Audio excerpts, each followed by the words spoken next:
Stand by 9. Hey, do you guys have that reaction? 7 to dissolve red. Back it up to just before his react. And dissolve. Oh, yeah. Hold on. Stay with him.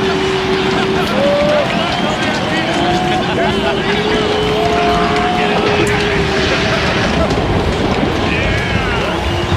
All right, get on. 7, 3, take 3. That was the line.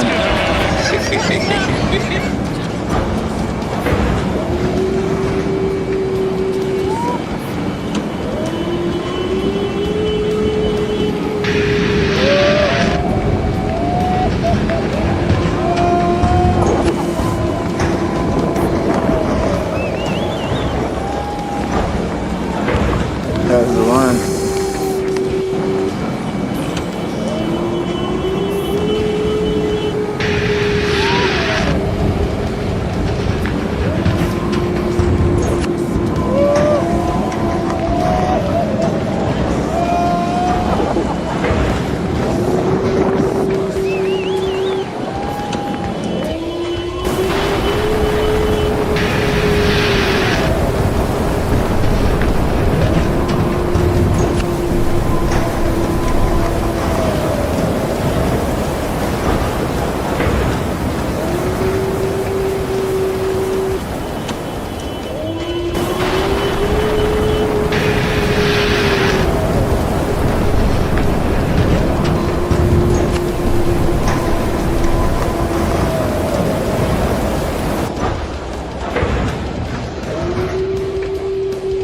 Canada, time to play our favorite winter game, pick a lane and go. You know the rules, find an imaginary lane and stay in it as long as possible. So far doing great, no competition. Oh, look at these guys trying to get me in their lane, I don't think so. Alright Canada, time to play our favorite winter game, pick a lane and go. You know the rules, find an imaginary lane and stay in it as long as possible. So far doing great, no competition.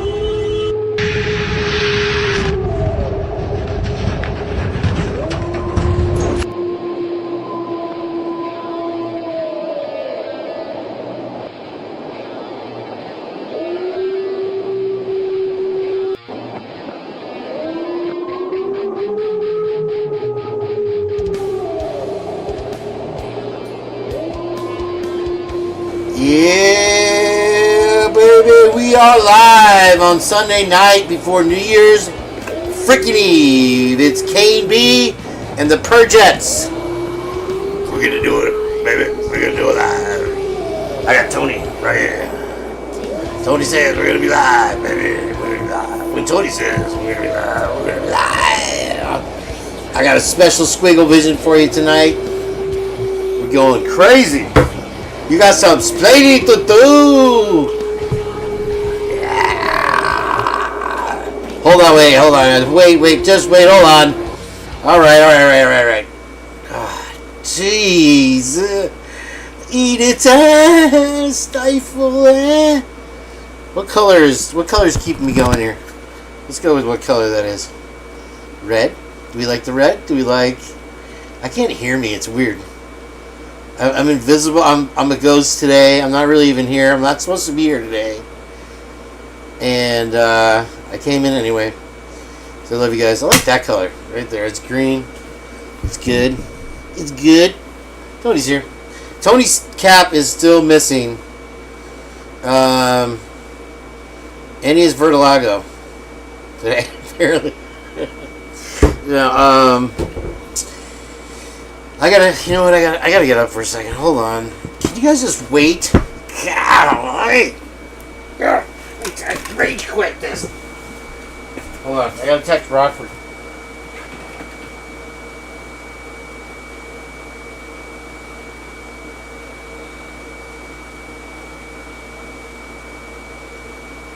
I'm doing it. I can't find the fucking name. There it is. Alright, kids, go to bed. Okay. Good start to the show, Kane. Texting your friends. There you go.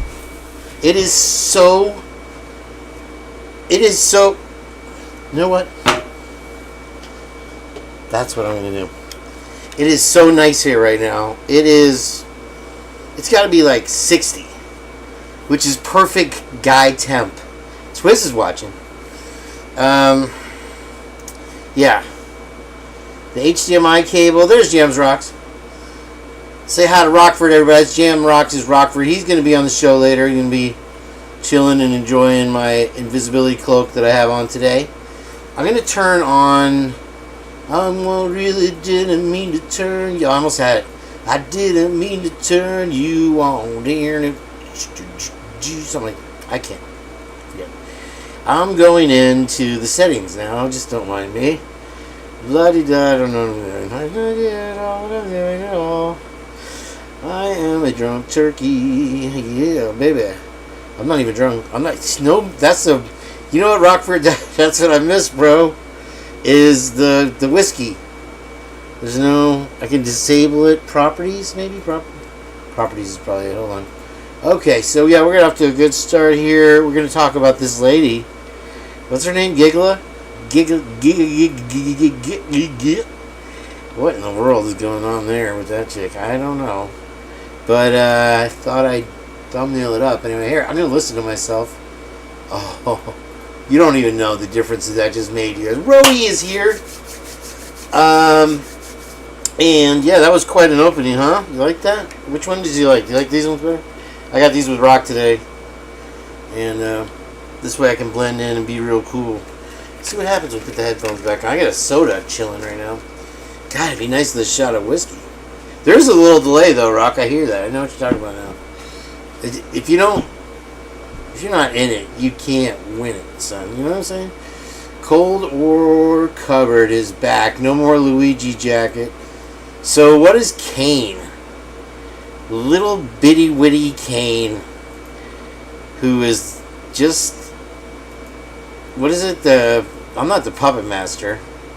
I'm the whatever the blows the puppet master. Oh my ladies. Somebody sent this to me. They said I was beautiful, so I'll take it. You know, that's me, a light shining in the sky. I don't know where this came from. I can't really see with these glasses on. I'm gonna have to take them off at some point. Hi everybody, how you doing? Nice to see you. It is Sunday night before New Year's Eve. I hope everybody's got somebody to kiss. And this is some crazy business from True Killer Crime. Zooming in on the aliens. Alright, so here we go. We're gonna get right into it? No. Okay, this is just because I love you guys. You know, I do stuff. I'm just that guy.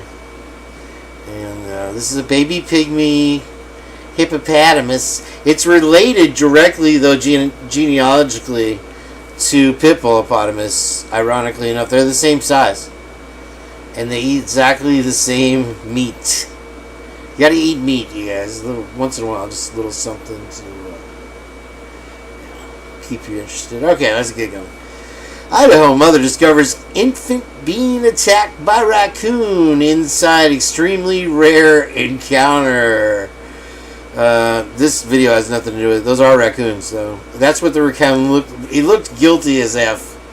He was in Salt Lake City, and I'll just read the quick blurb. The mother called the Idaho Department of Fish and Game and the Cassian County office after she heard a loud noise in her room and discovered the raccoon attacking her baby boy. And she was bewildered, and she happened upon it. That's all I'm telling you. If I go out, if I go in, if I go out, if I go in, yeah, I'm not doing the anymore. I just smack my lips. Now that's even more annoying. So keep that rocking. Yeah, I'm back on my regular mic. Jimmy Carter passed away today, if you didn't hear it, at the age of 100 years old. May he rest in peace. And I liked him. I a little tear in the eye there for Jimmy. Family, best wishes to them. His son Chip Carter confirmed it, and he died at his Georgia home. So one less ex-president to rob banks with, I guess. And I can't. I'm off today, guys. I didn't want to go live, and then I made coffee, and the coffee said, "Kane, go live. Everybody wants to hear what you have to say, because you've got all the booms every other day." Okay, this is too weird with the delay. I gotta hear myself. Alright, this was supposed to be part of the Rockford montage at the beginning there, but you'll get it anyway. Wow, that's not the same without Rockford, is it? No, too bad. I didn't mean to turn you on. Okay, Tony here. And I got my guitar. I wonder if I can play it.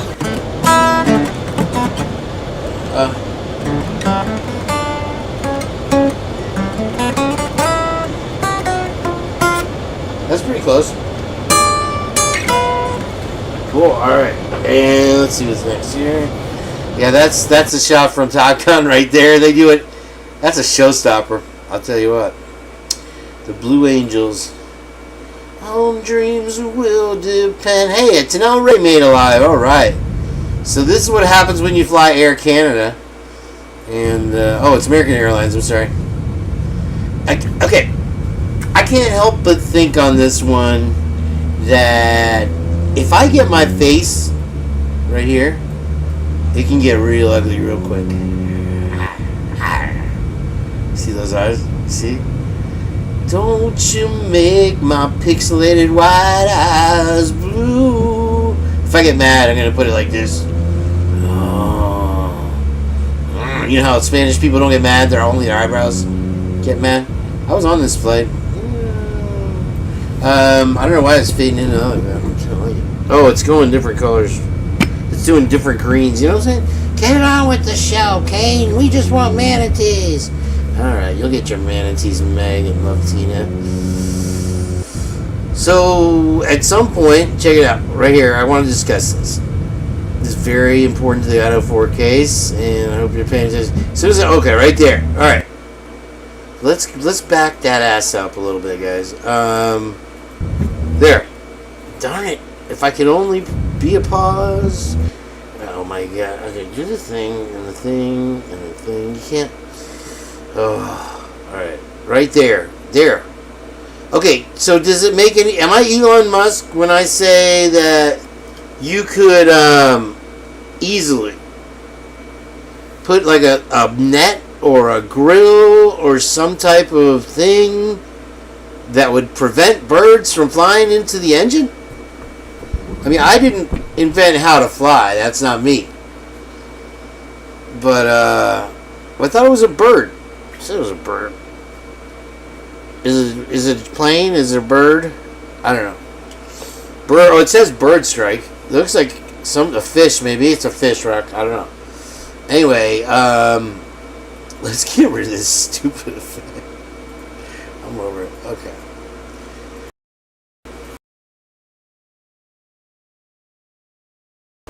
Oh, sweet cherry. It's Sunday night, right before Did I already mention that? Okay, there's the whole thing, baby. That's all me. Alright, it's gotta do it on Sunday night. Yeah, let's put the squiggle vision on though.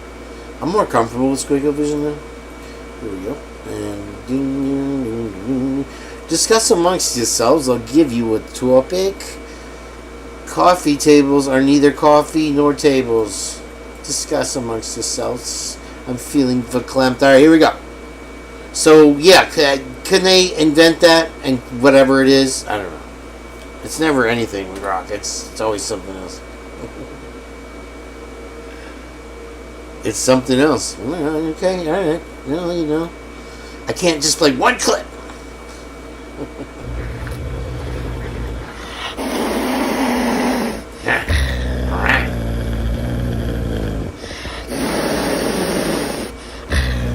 That's just the kind of pet I want.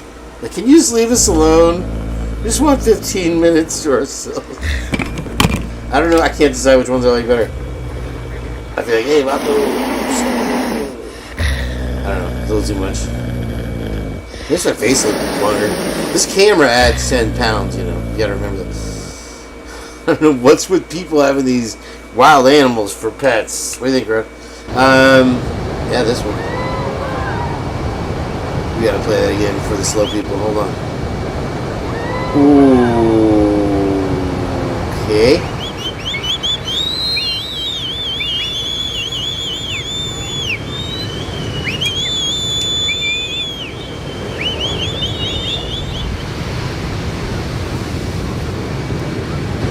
It's all about those Benjamins in Hawaii. If you're not rich, you don't get saved by 18 people. No, listen. But that's pretty. This guy's like, I think he's passed out, dead, whatever. But they saved him. And this guy makes it. Look how crowded it is. Just the last few days, Pipe has been blowing up. They got a big swell for the Eddie of Cow. I told you guys, watch this Pipe out again. Ooh, exactly where you didn't want to be. That was all the power of Pipe on your head, son. All right, I got a lot today. There's actually a lot to talk about. Hope you guys have been having a great day today. I love each and every one. Let's see what we got here. Around 10 a.m., the Norfolk Police Division responded to a call of a man driving eastbound on 275 with a Watusi bowl in his passenger seat. The officers received a call reference a car driving into town that had a cow in it. They thought that it was going to be, like a calf, something smaller, something that actually fit inside the vehicle. And the vehicle was big enough. Well, technically. As a result, the officer performed a traffic stop. The 80 County Courthouse in Boise, Idaho is getting ready for with that particular situation. The occupant of the vehicle was identified as Lee Meyer of Neely. The Watusi bull's name was Howdy Doody. He was immediately pulled over by Norfolk police, and they performed a routine traffic stop. The officer wrote him some warnings. There were some citable issues. I think I just closed half of my show. So that's the show, everybody. Thanks for coming in. I appreciate it. It was great to have you. We got enough to talk about anyway. This one was sent to me by Rock. And check it out. CEO Brian Thompson's home takes a shocking turn in the case. During an investigation at the mansion of Brian Thompson, the CEO of United Healthcare, police discovered a hidden tunnel that could change the course of the case. Thompson, allegedly murdered by Luigi Mangione, is now at the center of new suspicions. The tunnel, uncovered beneath a carpet in the basement, leads to an isolated area and contains traces of fresh dirt, tools, and recent footprints. Tire marks suggest it was used for clandestine transport, but the most disturbing discovery was what investigators found on the tunnel walls. Cryptic handwritten codes and symbols that matched classified documents previously found in Mangione's home. This direct link between the two raises darker questions. Was Thompson the true target of a larger conspiracy, or was he more involved than anyone suspected?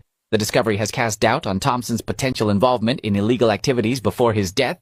Mangione's lawyer is now challenging the charges. This evidence could prove my client was framed. Federal agents are now investigating whether the tunnel was connected to smuggling operations or criminal networks. What once seemed like a straightforward murder is unraveling into a deeper mystery. You won't believe the new details. Watch the next chapter before it's taken down. Tunnel found...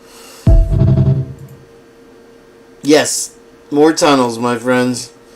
Michael Jackson had them. Hugh Hefner had them. Now I have them.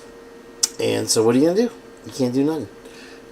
What's next? I closed, honestly, let me tell you how many windows I closed. I have no idea how. I can reopen them if you guys want me to. I closed 12 tabs.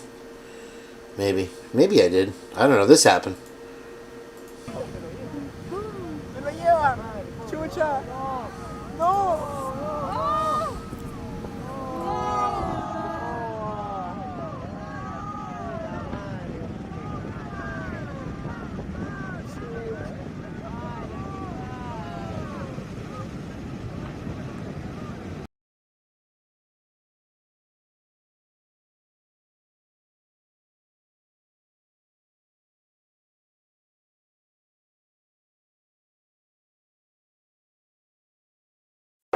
Hey, stay in your vehicle. Hey! Japan deploys monster wolf robots to deter bears.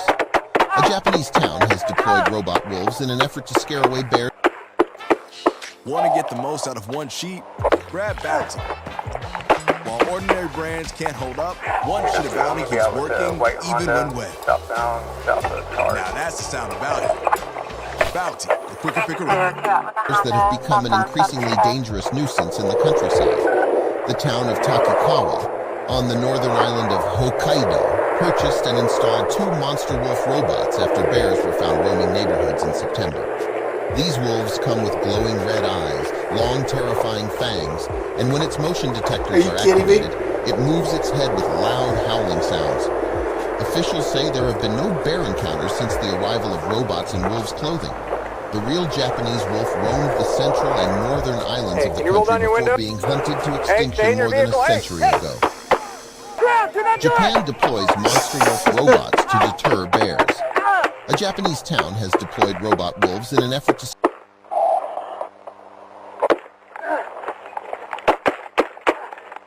I'm going to be out with the white Honda, southbound, south of Charge.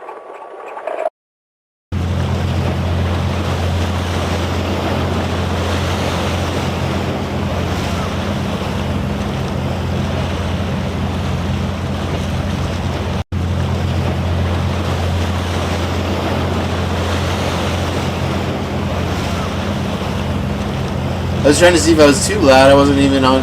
I am too loud today. Why don't you guys tell me? Get down there, Kane. Bring it down. I'm too close. That's better. Yeah. Okay. All right. So here we go. Sorry. Let's get a little balance in life. Jesus. Oh, here's another one. Here. Look. This is from Robbie. I don't think that's it.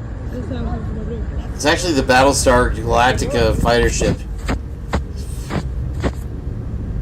You need to get the boy. What the heck?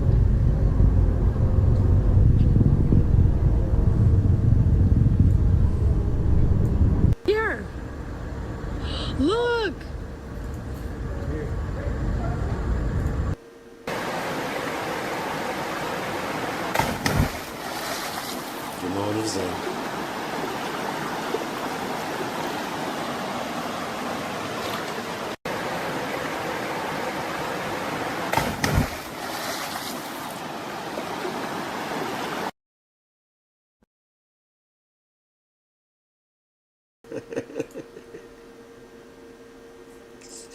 I said, well, you know, when I was with the boys, I used to tell them if they went in, you know, that they'd taste real spaghetti at yours. She said, yeah, sure, bring them. How many? I said, 18. She said, 18? I said, well, we won't be there for 3 or 4 hours. Oh, she said, don't worry. When we got to the house, the whole neighborhood is going crazy looking here. 3 cars pull up and 18 guys, you know, all crowding into my mother's little house. My sisters are going crazy. Oh, all these nice guys and so on. She had it all set up. She pulled me aside before she says, listen, baby, when we have spaghetti, we always have a glass of wine. But you kids are all 18, 19, you're underage. You can't. I said, no, hey, we're going to fight for the country. Yeah, you put the wine out too. Consequently, there was a bunch of guys feeling pretty good by the end of the meal, and we decided to put on a demonstration jump out my mother's living room window. The whole neighborhood went crazy. We jump out the window, Geronimo, run back and go back in the house. I like he's like the girls are fine with it. Bring all the guys. Shut up, King. All right. This is, I'm sorry.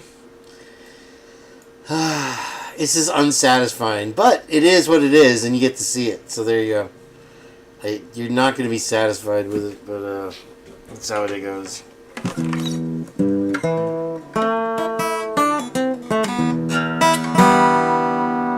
That's all you get. Can you believe they did that to me? I wanted to show it anyway, though, because there's really no audio with it, but that hit a fire truck. My mom hit a fire truck, by the way.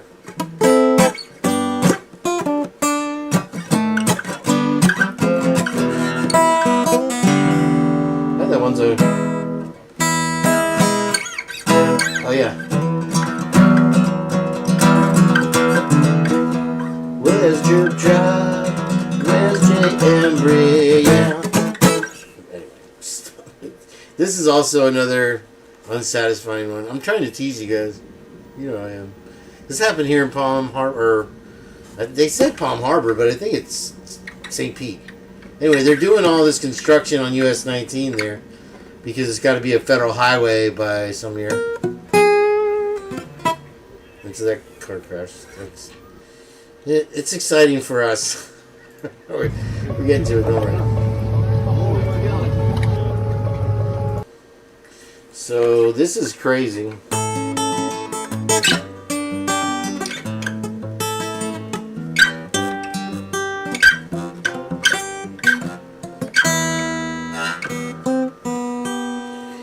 they noticed something horrible behind them. There was a massive whale shark crying for help. She was stuck in a rope. She let one of the men grab on while helping, but the most magical thing happened after she was freed. Watch this. This is crazy. I think sea creatures have been watching too much Disney.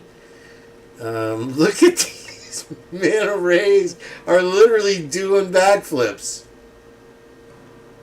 You're seeing it. There's your satisfaction, guys. That's the one I got for you. Isn't that amazing?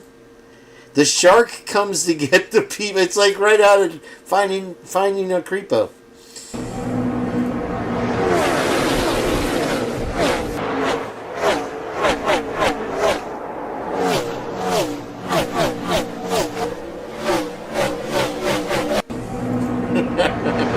Last time he totally fell over.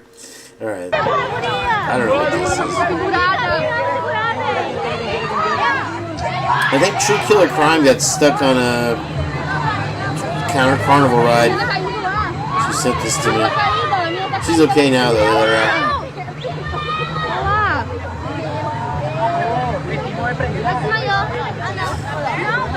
Imagine doing a header into the thing. This has gotta suck.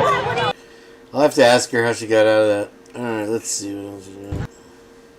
This is for you guys. Ready to go? Wow, so white.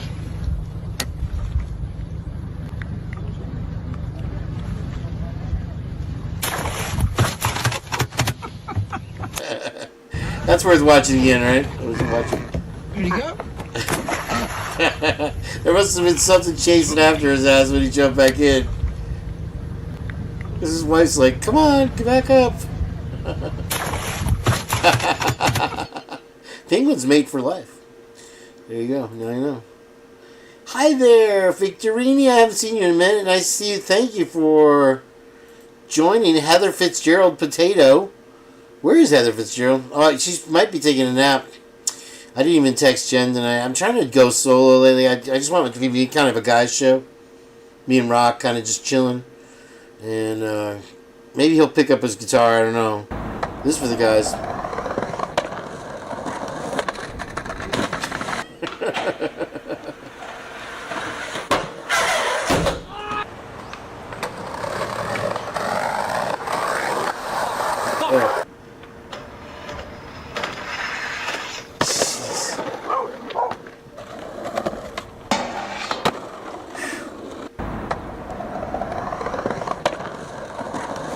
I had to take a lot of tries to get that one. I mean, it's insane. It's crazy. He doesn't appreciate it. You don't appreciate me anymore. Let's see here. We keep rolling. What are we going to do?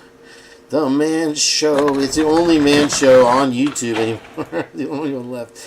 What up, Sam, you ready for it? Let's go. All right, here we go. This is awesome. Squeeze those legs. Squeeze harder. Night, night, termite. Hope you're beautiful. Here comes the rolls.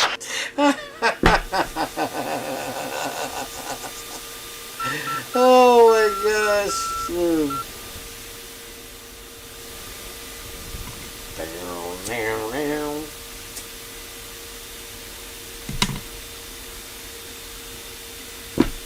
Hey Sam, how you doing? Good.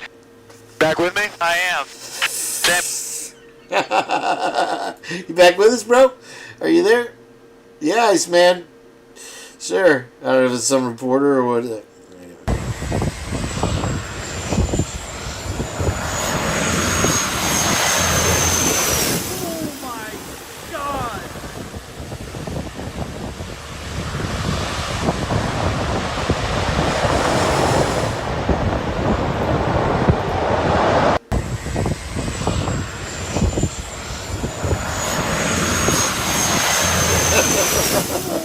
When you land in Barbados, you gotta have a couple drinks in you. That's how that goes. No, you can call plumber right now. Right now, this is not coming. I gotta wash all these dishes. You don't have to wash. I got the dishwasher. Dishwasher leaks if I put it there. Oh my God. What's the matter with you? Oh my God, you drive me crazy. Okay, Joel, this is loose here, okay? And see if you tighten it. Look how old this thing is. Probably as old as Nona. Okay. It won't turn. Don't break it, you're gonna break it. Yeah. This is not working. Yeah, it's loose. No other way but to fix it my way. See the stick? Now put the stick under this pipe. Take the hammer and hit it at the bottom. Okay, that's enough. Oh, it's really tight now. Put the light to see if it leaks. No leak. No leak? Leak? You see a leak? I don't see nothing. I don't see any leak. Nope. You fix this sink with a stick. Yeah. For free. For free, Who needs a plumber? Who needs a plumber? Who needs a plumber?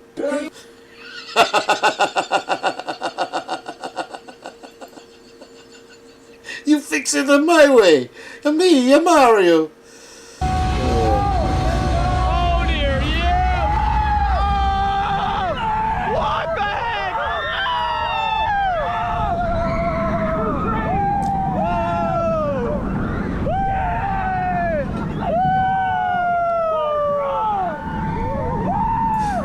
Like some 80s freezing. Another launch! Wait! Oh wait, what? Oh wait! What? Don't make the water spill again. What just happened? Whoa! We're gonna get swing launch on Voltron! No! They make you think you're gonna get hit from behind. Smashed. Yeah.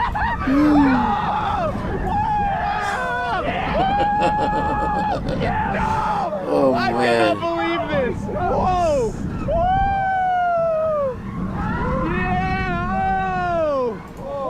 Wow, I feel like I just rode that. I don't know why. That's the Voltron ride at some park somewhere. They kept yelling out, Voltron! Voltron, check this out. Trigger warning. Okay, can I get somebody on the fan tail? How many swimmers do we have left in the water? You gotta put some line to pull people in. Do it.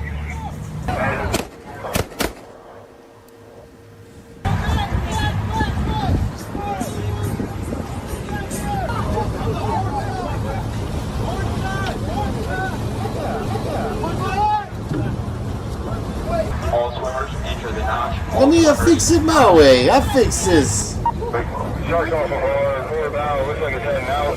By the unicorn.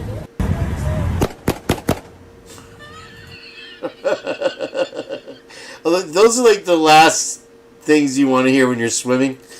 Anyway, this is in Skyway Bridge in Sarasota or St. Pete.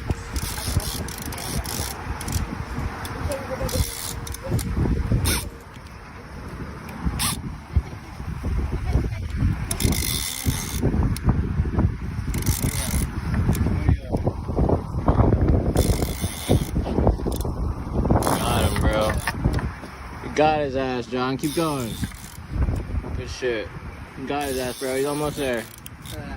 Almost at the top. Keep going. Keep pumping him. He's swimming out on your ass, dog. You got him. Kind of swimming to the right. Look at the size of this sucker. That's why he went right now.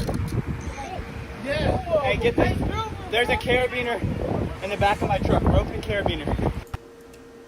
I don't know what carabiner is, but it was in the back of his truck. There, yeah, I think that was Sarasota side of the Skyway.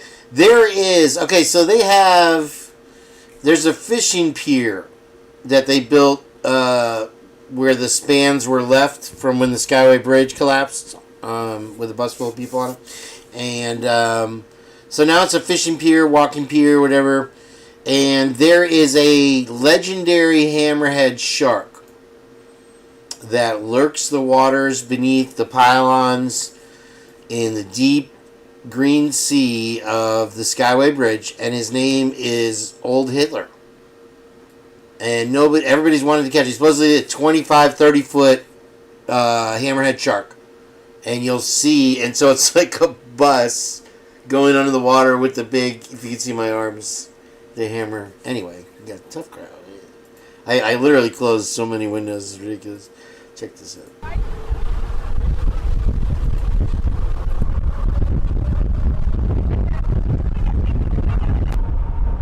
You're shooting it, man! You got it! I got it! I don't have my eyes on the map, but I got it! Can Just throw it out the window or what? Let's just wait. Whoa! Wow. Oh, we gotta go.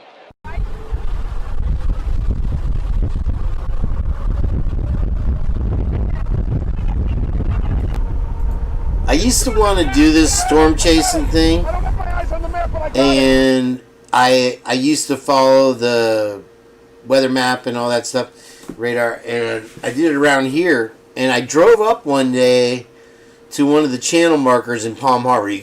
These people have a property that's right in front of a park. So there's like a dock out there, and you can park at the end of the street. And I'm filming, I'm watching. I knew the storm was coming in, right? And so I'm filming, and I'm like, oh, man, you're there for an hour. And you're like, oh, gosh, it's taking forever. And so I left. And when I got home, a water spout had come ashore right where I was. I could see on the map right where, and it like ripped off the roof of that Palm Harbor house. You know, it's like one of these old Key West style houses. Like a metal roof got ripped right off. So I was like, oh man, I was in my little Honda Civic filming. So this is a new law, and Grady Judd was all about it. And you know, some of these people get ridiculous with what they do. And so it's getting too close to first responders will soon be a crime in Florida. They call it the Halo Law. And you've got to be 25 feet away from any first responders. And you can film, you can do what you want, but you have to be 25. And, you know, with some of these YouTubers pushing the envelope, it's about time that somebody did something. Now, interestingly enough, some of you may not believe this. I don't know if SDJSU or Telltale are here that live in California. They have now felonized, if that's the right word, shoplifting. And they put a title, because we don't F around. So good for them. They're finally stepping up and doing something about something. And this is our version of something about something. We've got the stand your ground law. We've got, varying instances of these blank coverage laws. But in another statement, everybody's favorite, Sherry Grudd, or Jerry, what's his name? Sheriff Grady Judd. He said, if you break into someone's house in Florida, expect to get shot or plan to get shot. I'm like, all right, I kind of get behind that one. All right, I don't know what windows I closed. It was all the good ones. I'm going to reopen them here in a second. I got Ada County. So this is the first one, guys. Let's get into it. International attention ahead of the capital murder trial of Bryan Kohberger. Kohberger is accused of stabbing and killing 4 University of Idaho students. While the trial isn't scheduled to start until August, employees at the courthouse are already gearing up for what's coming. Fox 13's Shira Matsuzawa talked with the deputy administrative judge about those preparations. The judge tells me there's still a bit of a ways away from working out the day-to-day details, but the court has learned some important lessons from the high-profile murder trials of the so-called doomsday mom, Lori Vallow, and her husband, Chad Daybell, especially the all-important jury selection process.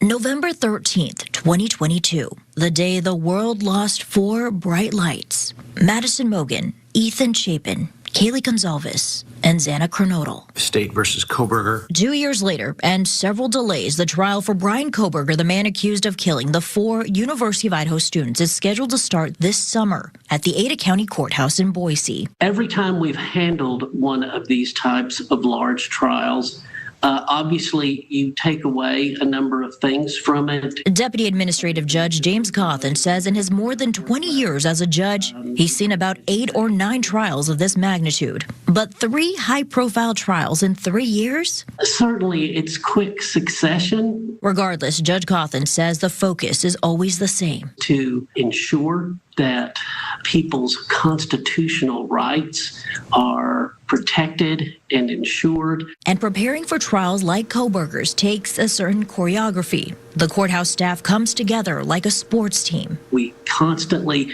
talk about these things, game plan these things, practice these things. That includes security, which is always at the forefront. Judge Cawthon couldn't say much, but he could share this. We will have a safe, secure place for everyone participating in this particular trial. But what about the jury selection process, especially for a case that's garnered national and international attention? You've got a case dealing with very emotional and serious issues. The crime itself that's alleged is quite serious, and the jury may be called upon to make certain decisions that are quite significant. And so you, in those instances, necessarily need a very significant panel. The number of potential jurors summoned will be up to the presiding judge, Steve Hippler. For context, about 1,800 potential jurors were summoned for the Lori Vallow trial. Some 2,500 potential jurors were summoned for Chad Daybell's. At the time, Judge Hippler told me that was a record number to his knowledge. I would say that's what I would call a good ballpark number. As for the cameras in the courtroom during the trial, no decision has been made just yet. But Judge Cawthon says the courthouse is prepared either way. The trial is scheduled to start on August 11th, with jury selection expected to start on July 30th. The trial is slated to run through November. So I didn't know that we were still debating whether to have cameras in the courtroom at the trial. I thought that was a done deal. You're right about the news voice. That was the ultimate, right? The kicker off. Full attention ahead of the capital murder trial of Bryan Kohberger. Kohberger is accused of stabbing and killing 4. Oh, wait till you see some of the stuff I got for you guys today. This is a place I used to skate in San Diego. This happened to me. Not this, but I fell like that. Hurt my head.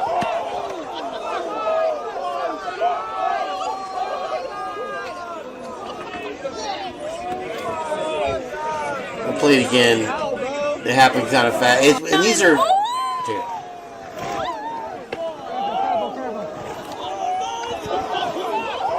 Oh, that guy hit his head. He's out. He's out so bad. Wow. Help that guy. So these are drainage ditches. I had no idea they even existed. We don't have hills around here like that or anything. So, yeah, you go and you have to sweep it when you get there. You see all this debris. And so the debris winds up in the thing, and you're going real fast. You got a big wheels, and I was going back and forth, and you try to keep your speed down, but these guys are just bombing it, and that guy fell, and yeah. Okay, anyway, let me see here. Let me reopen, make sure I didn't lose something. Let me just check my other window actually really quick, if you don't mind. Yeah, right quick. I'll be right with you, Governor. So I got enough in this window to hold this down for a minute anyway. You guys are just bombing it, and that guy fell, and oh, wait, there's me. Okay, anyway, let me see here. Let me reopen. Not that. Okay. Let's see here. Get it down there. Okay, we can start with the dirt here, my buddy. My buddy and me. Alright, here we go. This is a good one, too. Glad I got it.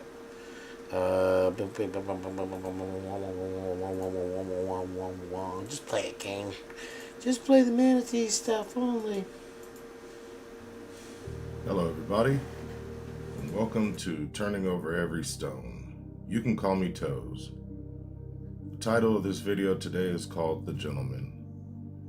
And I'd like to go back to the beginning again. Hopefully I'm not being too redundant.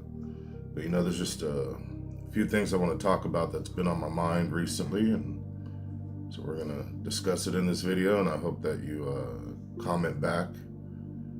I invite all input, all opinions. This is all speculation in my opinion.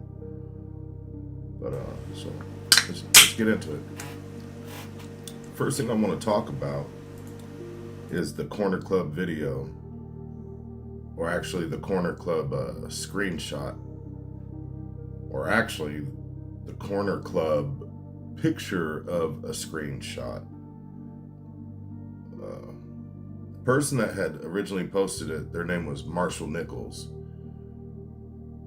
And when he posted it, he says, "This photo shared in another post from the 13th at the Corner Club This was posted by me only to give more information to timelines of different people from the night and not suggest guilt or innocence of anyone in this screenshot. Well, seems like he had access to that video, and I just don't understand why he didn't either A, post the video, or B, post a real screenshot, a real digital screenshot of the still shot inside of the corner club.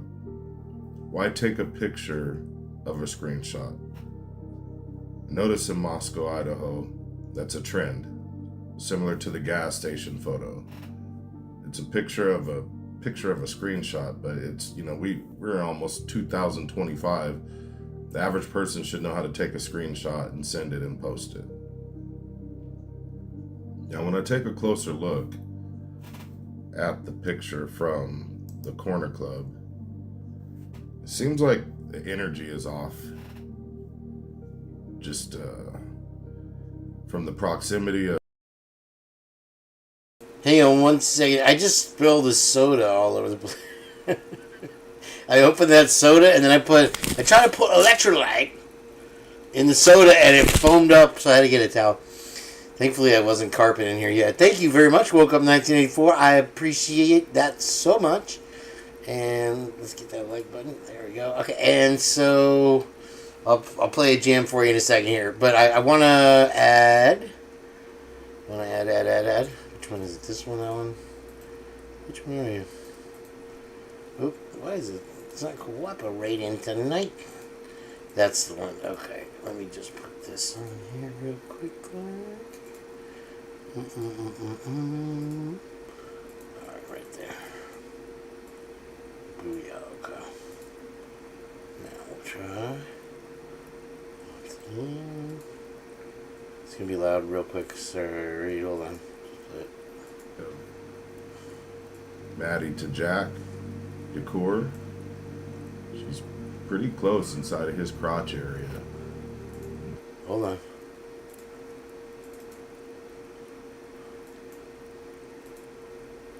There we go. And fellas, I suggest if you got a girlfriend, it's probably not good to have her best friend pretty close to your crotch area. I don't know. But, you know, it just seems weird. Maybe they're cool like that. And as I mentioned in a previous video, Kaylee's right foot. Her foot says that she wants to get up out of there. You know, still a lot of info that's missing, you know, pertaining to the corner club. You know, I'm curious to know, like, how did they get there? How long were they there for? And who did they come with? Since we see in the latter part, Jack Showalter walking with them, did he arrive there with them? You know, I'm just kind of curious about that.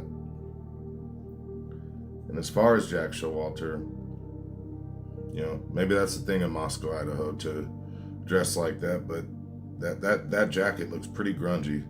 Looks like it smells of like motor oil and deer blood and pork and beans.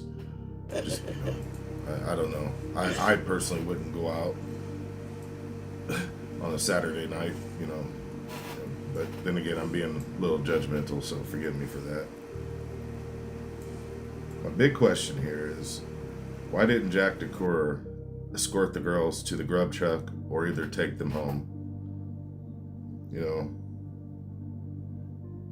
seems like that would be the gentleman thing to do, is to make sure that your girlfriend or your ex-girlfriend gets to their destination, especially if they've been inebriated or been drinking. I know one thing for sure I wouldn't do. I wouldn't allow, you know, some other dude to escort my chick if I'm physically capable of doing it. Hell yeah. Just also curious to, was, you know, Jack Showalter sent to follow Kaylee? Because it doesn't seem like he was invited. You know, if he was invited to escort them home or escort them to the grub truck, I understand the departure of the girls. You know, they left them in the dust.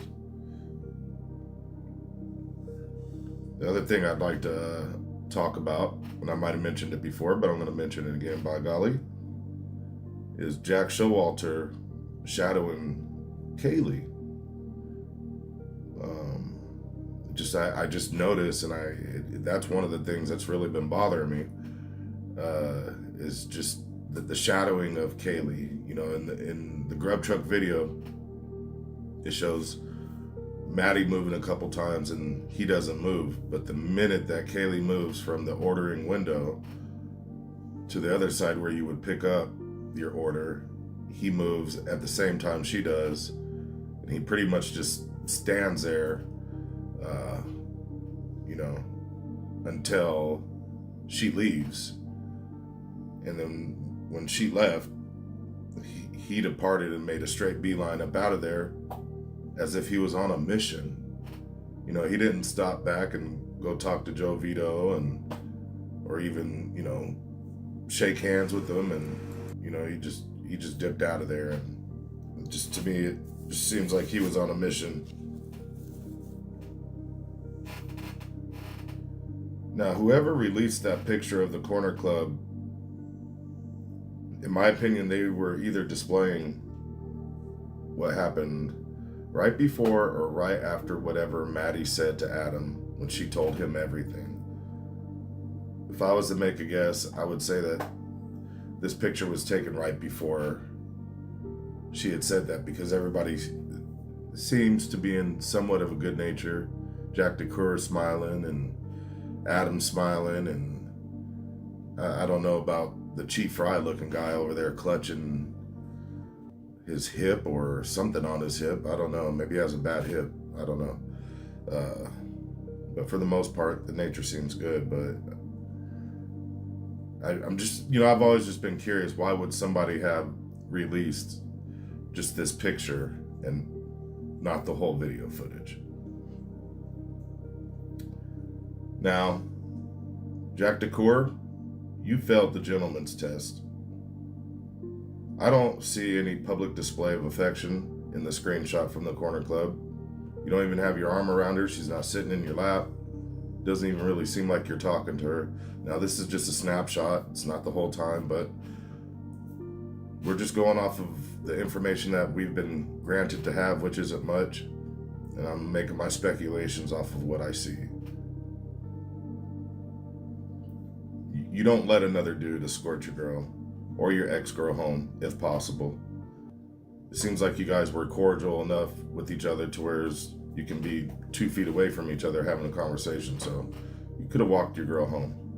You could have walked her to the grub truck. You could have escorted her home. You guys lived in the same neighborhood.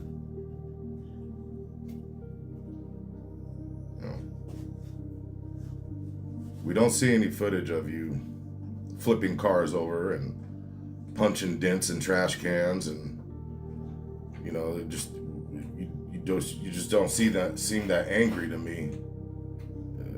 If I lost my girl like that, you know, I'd be pretty angry, and yeah, we don't see any of that. You seem pretty chill, pretty calm. But you know, once again, I'm not trying to be too judgmental. I'm not inside your body. I don't know what you feel. Just from the snapshots and things that I've seen, yeah, you just don't seem too phased. I don't know.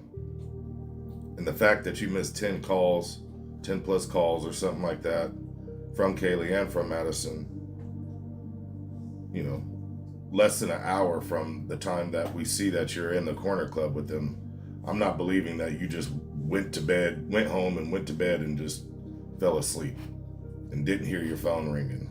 Like, come on, man. I'm not believing that. And Jack Showalter, you failed the gentleman's test too. You didn't offer to pay for the ladies' food. And I noticed they didn't ask you if you wanted anything to eat either. Kind of creepy in the grub truck video. You're in the distance. You're not really interacting with the girls. You're shadowing Kaylee.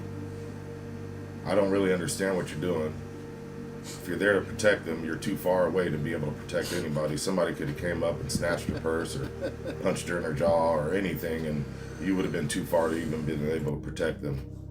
You know, so to conclude this video, I just, you know, wanted to speak of the lack of gentlemanship that I've seen, you know, in the last couple hours that these beautiful souls were alive on Earth. If you knew better, you would have did better, and maybe, you know, Kaylee and Maddie and the rest of them would have still been here. I know it's a lot of blame to place on your shoulders, but you know, just I just don't see. I don't understand the logic of this evening, and many of us don't either. So that will conclude. I thank you for listening. Sorry if it came out choppy or kind of scatterbrained. I'm just always like that. It's probably taken me about 4 or 5 days just to work up the nerve to get on this mic and talk to you guys. I'm just really not comfortable with this type of stuff. I hope you guys have a happy new year. Please like, subscribe, and share. And thank you for tuning in to Turning Over Every Stone. All right, yeah. Jeff H. actually has a good point there. That, and Rockford said something earlier that he automatically said something about AI with these pictures, because as I've learned from Jenn's, I should text Jenn. Somebody text Jenn. Heather, please. Hey, sure, brother. And Phil, welcome in. Nice to see you. And again, thank you for being here, everybody. And woke up for the super chats. And I appreciate everybody. Yeah, that's, well, it's also very striking, Rock, that there is only a freeze-frame picture from a closed-circuit TV that was there in a bar they were in most of the night. Or a good portion of the night. Soda and coffee. Woo! So that's a very strange release, isn't it? We got a lot to talk about. But we talked about Grub Truck last time. If you weren't here, if you missed it, with Jenn's noticing of certain things in the chat, and at the exact time they left. So to revisit the Grub Truck again is a good thing. And Jeff H., thank you again for that footage. And he says Jack H. was probably hurt, and he probably was. There's got to be some survivor's guilt, and I don't want to play on that any more than it needs to be. It is what it is. We can't do anything about it now. I hope I didn't lose some of the window. I think I moved some of the windows. So let's have fun.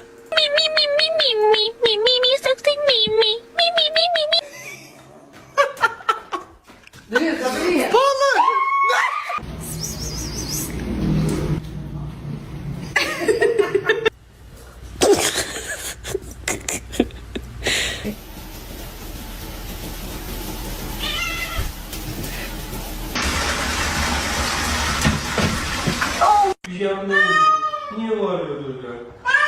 Kaç kişiydiler?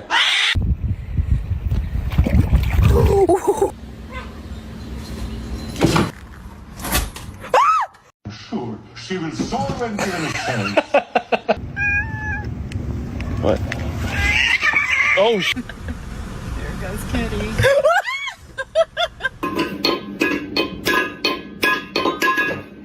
I love that one so much.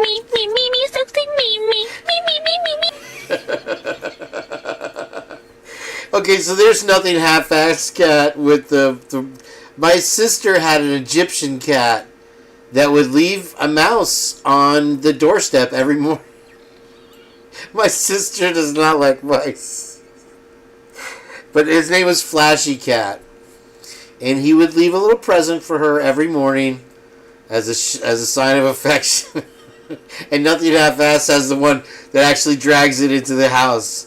No problem, Toes. Great stuff, man. Got everybody talking, and a great look on that. The gentleman angle, for sure, is something that you have to consider. You know, if you're in a situation where you can still chill with your ex, there's still going to be feelings, and you should act accordingly. I agree. Brian Koberger has new potential defense for reasonable doubt, says his attorney. Quadruple murder suspect will appear in June 28th in court, where a number of topics are expected to be addressed. I don't know if the revolution will be televised or not on that one. A scheduled hearing is set for June 27th at 10 a.m. This hearing will be open to the public and will be live streamed. Okay. Koberger, 29, has been charged with 4 counts. Why is 29 now? Felony burglary. So here's the story. A previous investigation connected to Brian Koberger, the man accused of killing 4 college students in Idaho, that involved a home invasion that police later determined he was not involved in, could help shape his defense in the high-profile murder case, according to his attorney. Attorney Buckmeyer spoke to ABC News about the development, saying that without a doubt, Koberger's defense team will use the home invasion case to try and raise reasonable doubt. Koberger, he's 30. Gosh, dog. Excused, yeah. And then the home invasion case happened a year before. In body camera footage obtained by ABC News, a woman tells police the risk to the home invasion that a masked intruder was only the same height as Twiz, 5'3". If you can believe that. And Be Real, hello, how you doing? Very nice to see everybody. Thank you for being here, guys. A nice Sunday night before New Year's. Let's keep it going. What people are saying. Brad Garrett, an ABC News and Crime Terrorism analyst, when you look at the Idaho murders, one of the things detectives and agents did almost immediately is, are there other cases in the area that might have some similarities? For example, blah, blah, blah. Oh, man. It doesn't end there. Am I okay? What's going on? I can't reach my phone. I gotta get up. I gotta get up in the morning. Hold on. 1 second. Oh, crap. Oh, God. Okay. We're doing it, babe. It's happening now. Let's see whatever.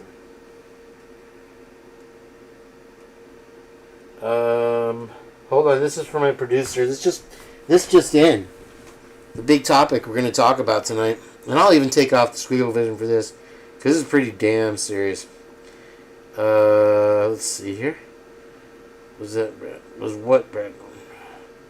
Wasn't that... Okay, so I'll put this out there now. Maybe I'll get an answer by the time I get to it. And okay, so you have this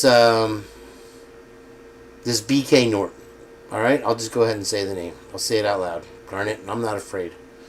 Who was the quoted, witness that was in his class, supposedly, allegedly, and now there's some pictures surfaced that. Let me get my headphones back on here. Allegedly, and so if you look at the glasses are the same shape. It looks like an aged person there of that, and so I just want to ask: was Brat Norton? Oh, let me tell Heather we're live, by the way. Oh, there she is. I haven't played any naked stuff yet, Heather, so I haven't been able to cite you. Let me tell Jenn. Jenn, there she is. My phone's all wet, if you know what I mean. Okay, let's see here. Jenn, Twizzle stick to. Is Twiz already in here? I don't know. There we go. All the crazy wackos of this purge. Alright, so was it the Brat person that was like WSU Kill Mom, Brat? Was that Brat Norton? Was there? I don't remember. And I'm just, if you can't explain it to a 6-year-old, so you just act like I'm a 6-year-old. Jen's out right now, so maybe she'll be with us later. Okay. Anyway, so I meant to text her earlier. I forgot. Anyway, so it's okay.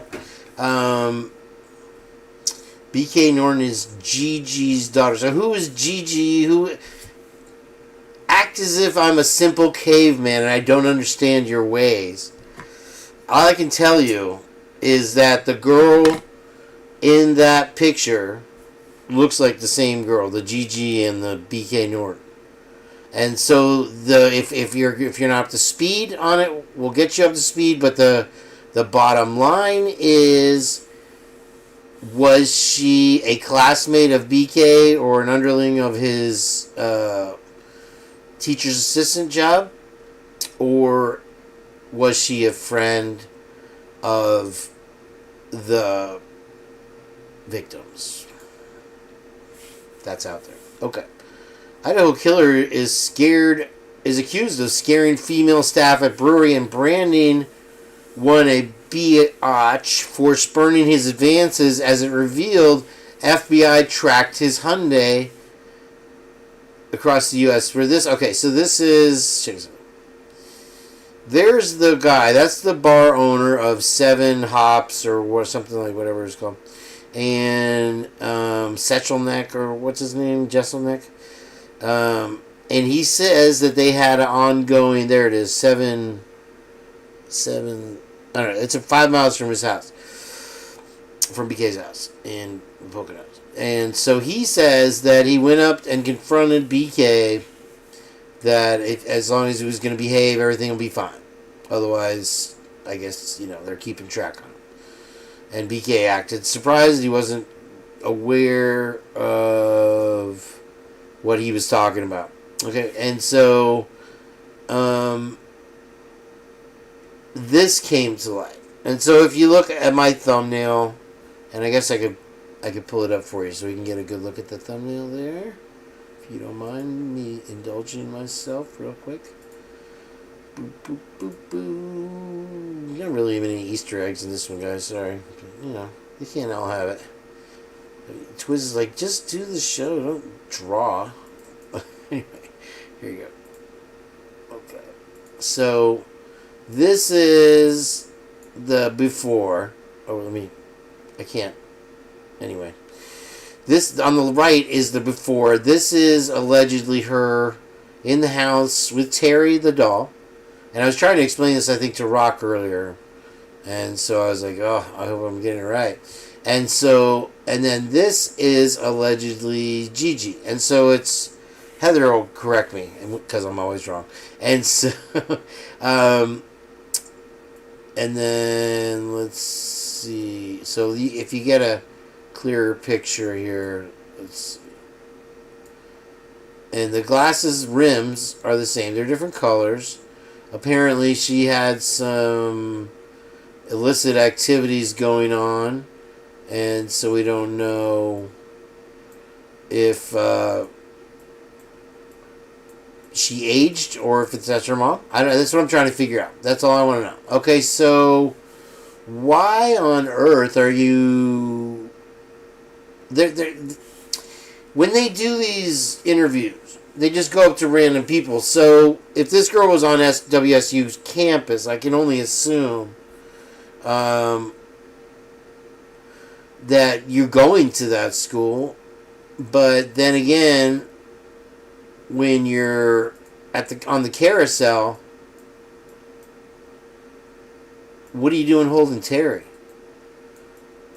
So it's just another spin on the craziness. And so I'll get to it. Let's hold off. Let's just 1 second, guys.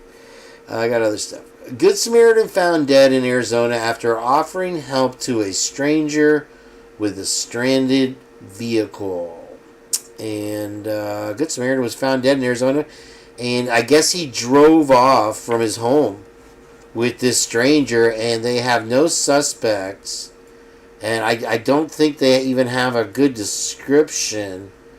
A woman who identified as Clifford's daughter said in an online fundraiser that her father disappeared Monday after he left his house at 11:30 to help a stranger with a stranded vehicle. He didn't return home, said the woman, and was later found dead. The sheriff's office said Clifford's body was found near a smoldering vehicle north of Tucson. The department did not provide a cause or manner of death. Authorities were initially dispatched to the area to report suspicious activity. They determined the report was likely linked to a stolen vehicle that was later found in an apartment complex. A department spokesman said that no suspects were identified, no arrests have been made. And so it was just a gentle dude with a... Never be the woman that lights up the room. And never be the kind-hearted gentleman with the big heart, I guess. It's unreal, man. So that was interesting. Brian Kober has new potential defense. All right, we're at 1:15. I already got to the heart of the day today, folks. Did I already read this? I already read this? No, I didn't read this yet. This is... Oh, okay. Yeah, I did read that. Okay, good. I'm glad. I thought I lost it, so I'm just losing it. That's really quick. Just losing my mind. So here's some robots, and it's not exactly what I pictured robots to be. Right now. I don't think we're up to iRobot yet.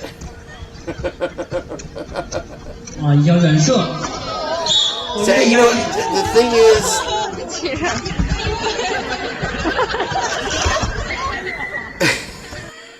Look, see, he's got a knife in his back.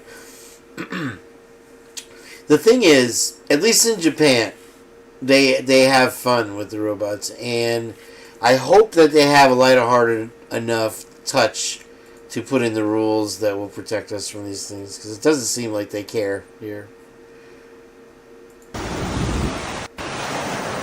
Yeah. How'd you get that then?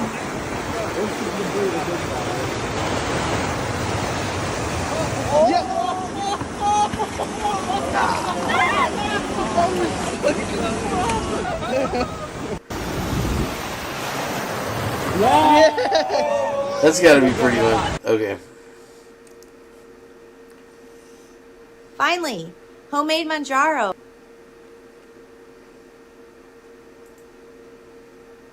A list of the things that they had to take, because we know of some things like a laptop, an Apple laptop, and a couple of things.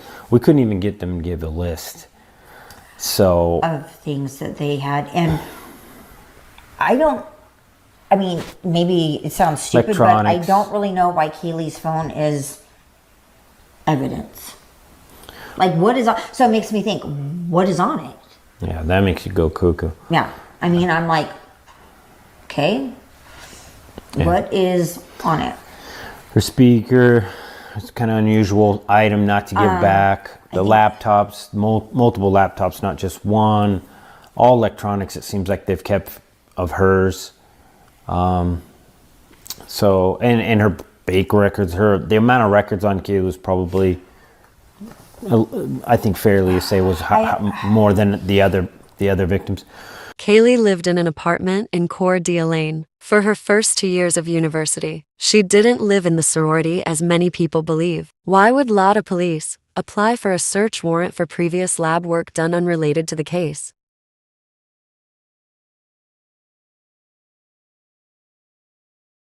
Alright, I forgot to give her credit in the thing. Yeah, Rock loves the robots. Let's see here. Keep going here. That was translucent, by the way. So I wanted to play this, and it had music, unfortunately. But this is, if you could see it. I didn't know I did that. This is, was that up there the whole time?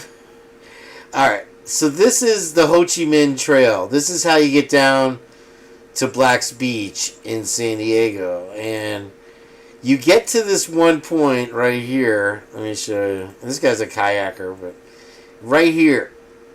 Something like this. It's a little further down. But I got to it with my board, and we're running, and it's a little river, like a little creek, and it's all algae on the rocks. And my buddy, oh, it's right there. The beach is right there. And I said, oh, really? Being from Florida, dumbass. And I start running. He's like, no, stop. And I slid on the rocks, and my board, I got to think of digging my board or whatever. I dropped my board and stopped behind me. I stopped right at the edge, and I looked over. It was 30 feet down. My buddy Steve saved me right there. He's like, no, don't go. I thought I was just going to jump like 5 feet in the sand, a no look. So that's the Ho Chi Minh Trail, like in Vietnam. There, this is a really vivid camera shot of it too. That's pretty much what it's like. They film a lot of movies here. I've seen Richard Gere and all kinds of other people, little blowhards, filming movies down there. It's kind of a high tide. I think. Yeah, that's super high tide. Wow. Usually there's a beach. This might be actually not Ho Chi Minh. It's the same thing. This is a different trail I haven't been on. This must be by the Mushroom House. I think there's another trail. There's a house, and it's shaped like a mushroom. And there's this rail car that goes down to it. It's like click click click click click click click. And these rich people have these big beach parties down there.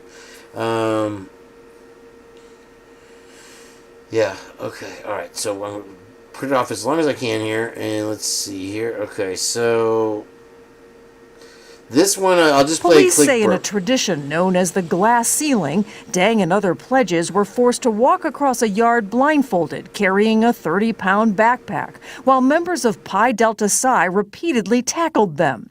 Grand jury documents show Dang complained his head hurt, but the tackling continued. He eventually lost consciousness. Instead of getting help, authorities say fraternity members Googled Dang's symptoms and let him lie unconscious for some 25 minutes. They later called the chapter's national president, who encouraged the group to put away fraternity items. At this point, members began to hide paraphernalia and basically put the fraternity's well-being over that of Michael Dang's. Documents show one member told investigators that no one called for an ambulance because someone looked it up and the bill/cost was too high. When Dang was eventually driven to the hospital, he was unresponsive. He died the next day. The grand jury said the medical examiner noted the delay in treatment of 1 to 2 hours significantly contributed to the teen's death. They lied to the police, they hid and tried to hide evidence, and a lot of that was based on trying to cover up and hide the fraternity's involvement in this case. The grand jury recommended charges for 37 members, including third-degree murder charges against 5 members and the fraternity itself. But the attorney for one of those men told CBS News this is not a criminal case. These are young college boys who had absolutely no intention of hurting anyone. Douglas Fearberg represents Dang's family. That they would sit around for an hour or 2 hours and not get him the emergency medical care that he needed. There's just spots in hell reserved for people like that. Boom. Thank you, Jen, for that. My Jen sent that to me or posted or whatever. And, yeah. So that's their MO. They do something bad. Somebody gets messed up. They looked and decided that an ambulance was too expensive for this guy's life. And so they called the chapter president instead of the police, which they're instructed to do. And then they, I can't decide which is my good, which is the good side. Anyway, so that guy lost his life because they were tackling him. Oh, my head hurts. Passes out. And then they Googled his symptoms. And then they lied. And they covered up. And this is what, the 4th one in a row, you guys? And it fits so well into Moscow. I hate to say it. It just fits so freaking well. I mean, you have to think, you have not only a cooperating fraternity, you have,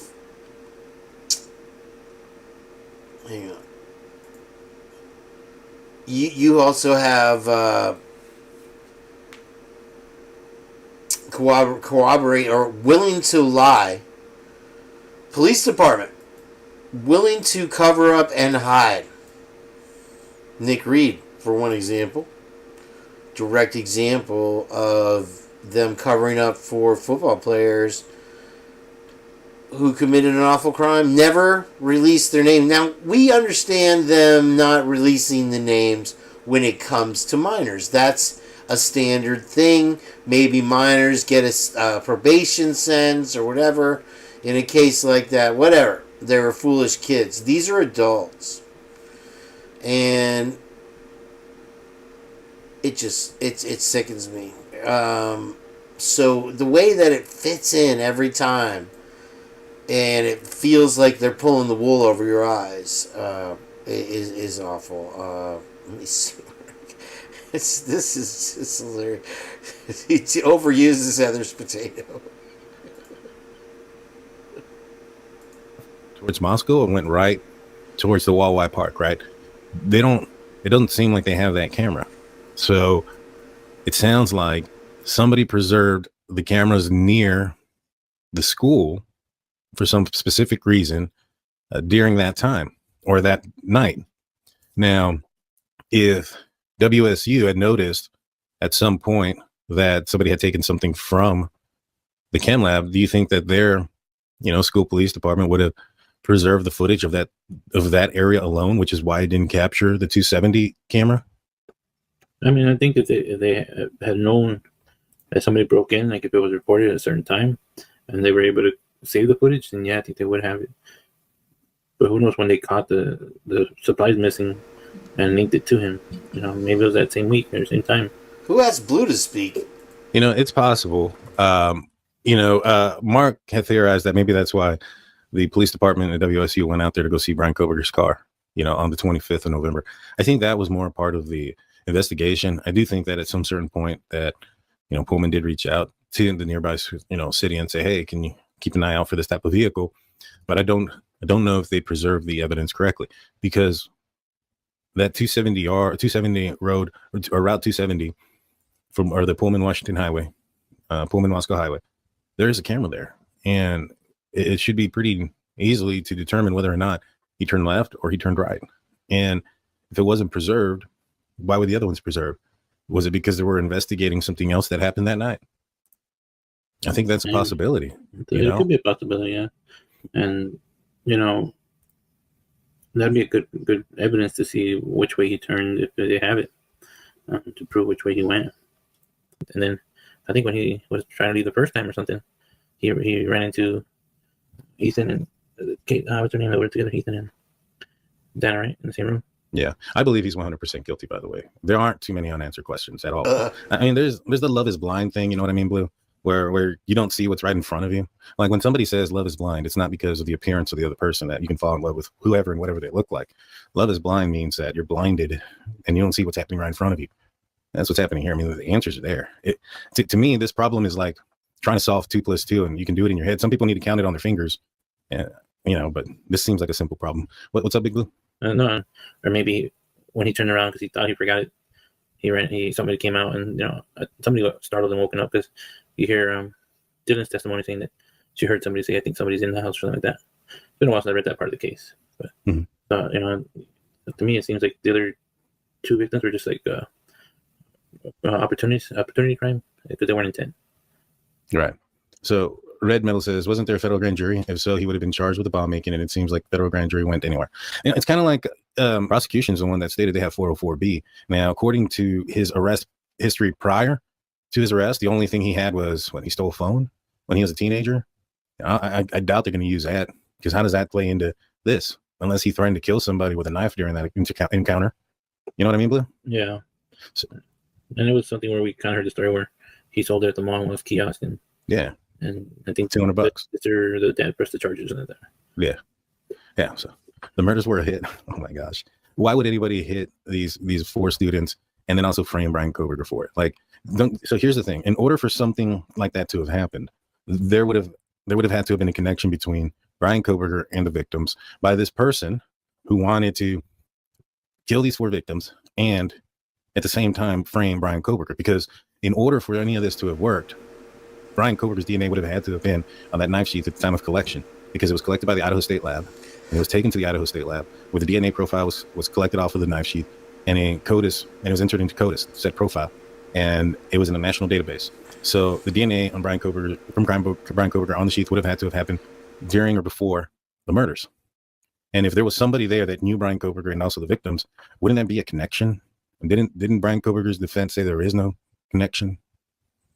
I mean, you guys say it all the time, you know, Ann Taylor said this or Ann Taylor said that. Everything she says is gold. Well, take that, my man. I don't believe it part, it would be either way more messier, or they wouldn't let any evidence behind, like the night sheath. Those guys are professionals. Yeah, that's true. Yeah, there's some crazy stuff that happens all the time, man. Like people do some crazy stuff, and it's not just always the person that you can pick out in a room, right? Like the Ted Bundys of the world, who a lot of people couldn't believe that he did it because he was charming, because he was, you know, a potentially future lawyer. He had everything going for him. You know, he wasn't even, this guy wasn't socially awkward. He was the opposite. And yet, in his spare time, he was doing some tormented stuff. You know what I mean? All right. Suffocation! No breathe!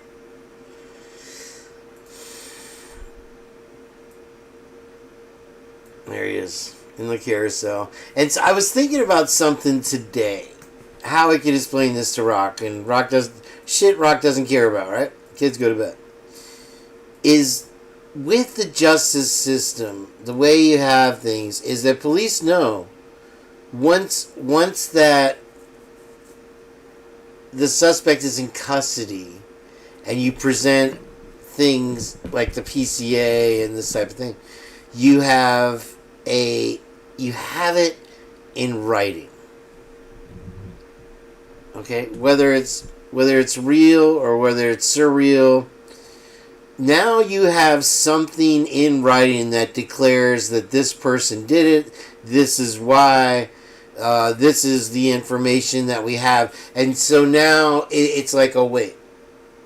And you have to, oh, look at this. And so what I want to do is, wait, I'll go back to it. I'll get back to it. I'll hold myself off. Hold on. I'm good at that. Did you have a huge holiday mess to clean up? Try this brand new product that instantly cleans oven grease and mold without any... And to me, it seems like he's the guy. He's the right guy. All right. That was double up. I want to make sure I had Dinky on there. That was Dinky IMO. Thank you for that.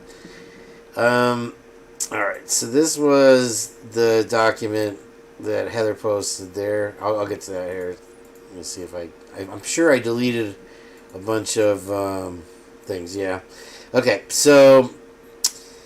all right, let's get some more me's here. How many me's can I put up? I don't know. I don't know how to do it anymore. I used to be able to more me a lot. There was a lot of other me's, and you know I like a lot of me's. And so, all right, let's get back to this one right here. Okay? And let's just take a look, because there's beyond this the headline.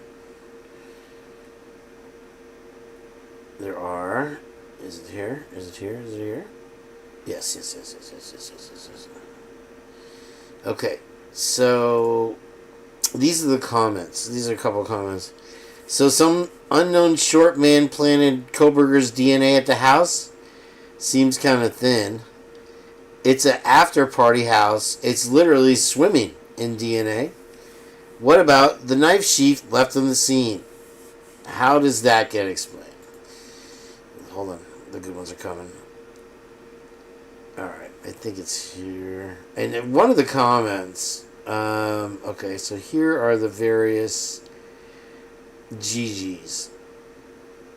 Roll down. There's one. I don't know. And so, okay.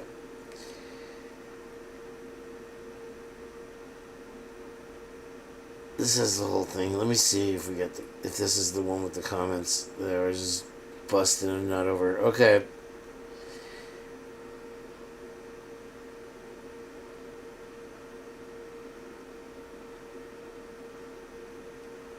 Why is killer in apostrophes? He has been arrested and charged with premeditated murder. You can write alleged killer, but the apostrophes simply don't make any sense. DM it indicates that he probably isn't the guy, but looking at evidence indicates quite the opposite. You've seen the evidence. What organization you working for to have access to the evidence?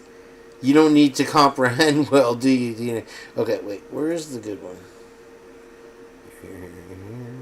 This is the same one, I think.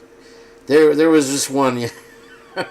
I could quote it pretty much verbatim, but it was so gold. Where is it? I think I closed the window.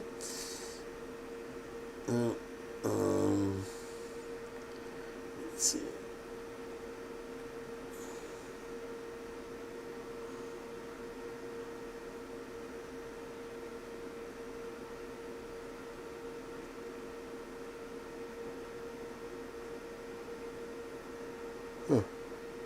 So this is Hi Dinky. I have the screen pic of the WSU Pullman police log for that chem lab warehouse break-in. It's no longer available online. Daniel's speculation was that BK stopped there on the way to the crimes. False. It didn't occur until 11:15. It was for an alarm going off early that morning. I believe that's where the rumor came from, and that it was BK who broke in. In addition, there are cameras surrounding that warehouse. If he had entered that building, there would have been photographic proof. If you want me to send you the screen pic, let me know. So maybe we'll play that on the next show. This was necessary. Daniel has never been able to substantiate his assumptions with facts or receipts, and he knows this. The bad thing about this is that finding the truth is not his goal. Only the truth matters. If BK is guilty, prove it. This case needs to be solved. Oh man, I hope I can find this stupid thing. It was in, maybe it's this one. I think there's more comments. See more butts. Where is it? Let's see. All comments. Oh, okay. Oldest. Yeah. Okay. Darn it. Let me look back on page 1 here and see if I can't find it. Where we go? Darn it. You see it, you're gonna realize why I'm bothering with it. Okay. Where are you? It's gotta be this one. Maybe not. Okay. No. Oh man, I must have closed it. Anyway, the general public has a vision, and you heard them say in the little blurb we did about the upcoming trial that with the, what was it, Daybell or whatever, or Skyler or whatever, there was 1,500 to 2,500 potential jurors. What a amazing amount of number of people to go through to narrow it down to 12. And I'm telling you, dude, the general public, the main thing I got out of the comment I was looking for was that it's DNA. He literally says it's DNA. It's infallible. Oh, I know where. It was in Jewels of All Trades. The one I'm thinking of right now was when she was thumbs down all the comments and responded to the comment. I tell you, I'm gonna pull it up. I got to. It's great. But let's talk about this. Let's talk about sex, baby. What do you guys think? I honestly, I thought it was funny. About the Brett Norton, or okay, so is it Brett Norton? I asked the question. I didn't look. Was it Brett Norton and BK Norton? Who's the real big BK? Please stand up. Please stand up. And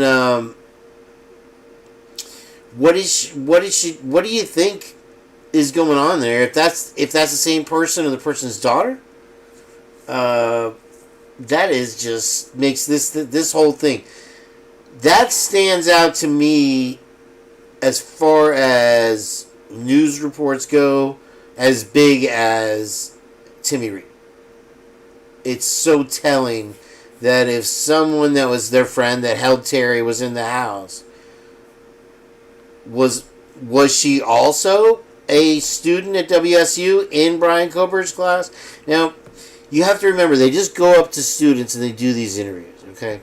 So you have, I'm a reporter, what do you think about this? And they just go up to two random people. Now, this could have been done anywhere. It's not necessarily done in the WSU campus where they got this B.K. Norton's testimony or whatever, or her interview. She could have just said on the Idaho campus, I'm a WSU student, I'm in Brian Koberger's class. We don't know. They're not really giving us any details, and the person with her was unidentified. But both of them corroborated that he had been very uplifting-y, more jovial or whatever after the crime. But when the discussion of the crime came up, she said he went deadpan. And I told Dinky, I said, isn't deadpan a type of British comedy? I've never heard deadpan used as a term to describe somebody's face. You would say, I don't know what a millennial would say, but, you know, stoic or just got quiet. I don't see, it's a Miss Potts thing. And I was trying to have Miss Potts on the show tonight.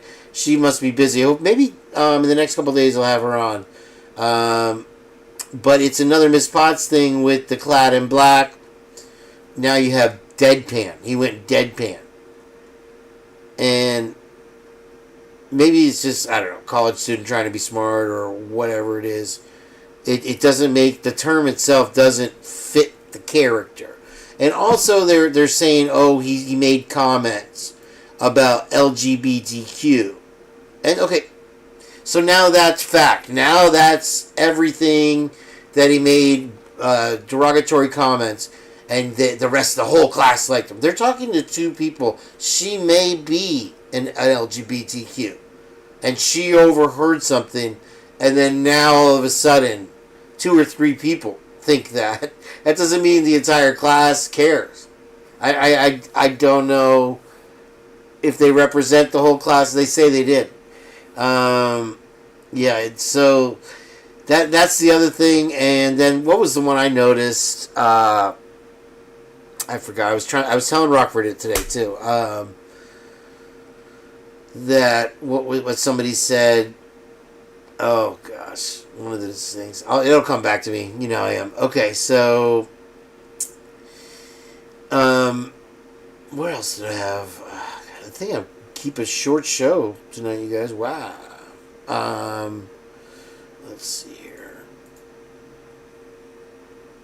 I really wanted to read this comment. Where are they? Darn it.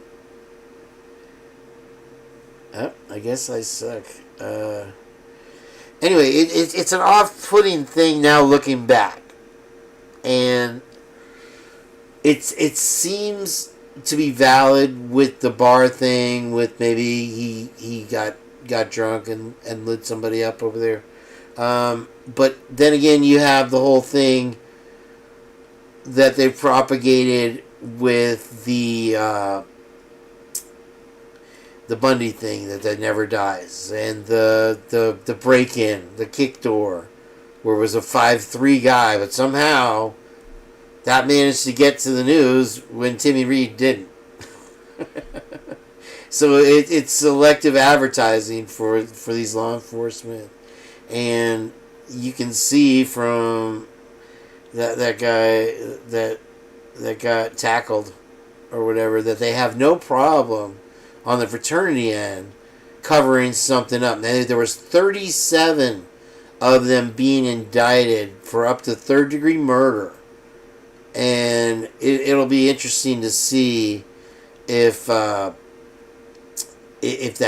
case gets tried against them. They're obviously going to have some super high-powered lawyer or whatever, So yeah, okay, that was the thing. Thank you for Fly. I appreciate it. Okay, so let's.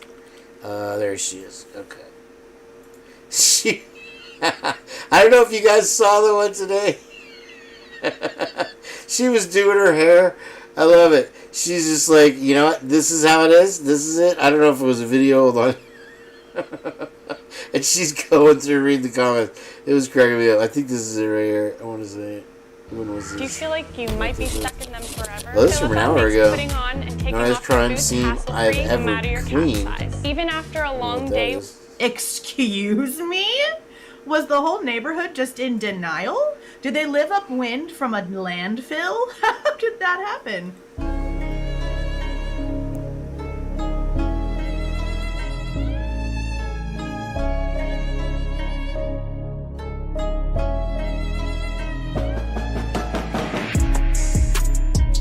Hey guys, this is Jules with True Crime Reactions.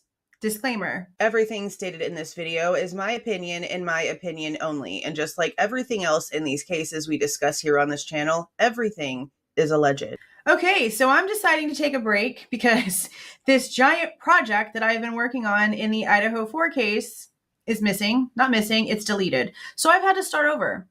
I had about 93 minutes or so of edited footage and it's gone. So instead of freaking out, I just took a deep breath. I restarted recording. I have about 35 minutes of footage recorded, and now I'm taking a mind break to do a reaction video that I have not done, and I think I want to make a more frequent thing. I found this channel out of the blue yesterday, and those of you that have been here for a while know that I have a degree in criminal justice with a concentration in criminal forensic science.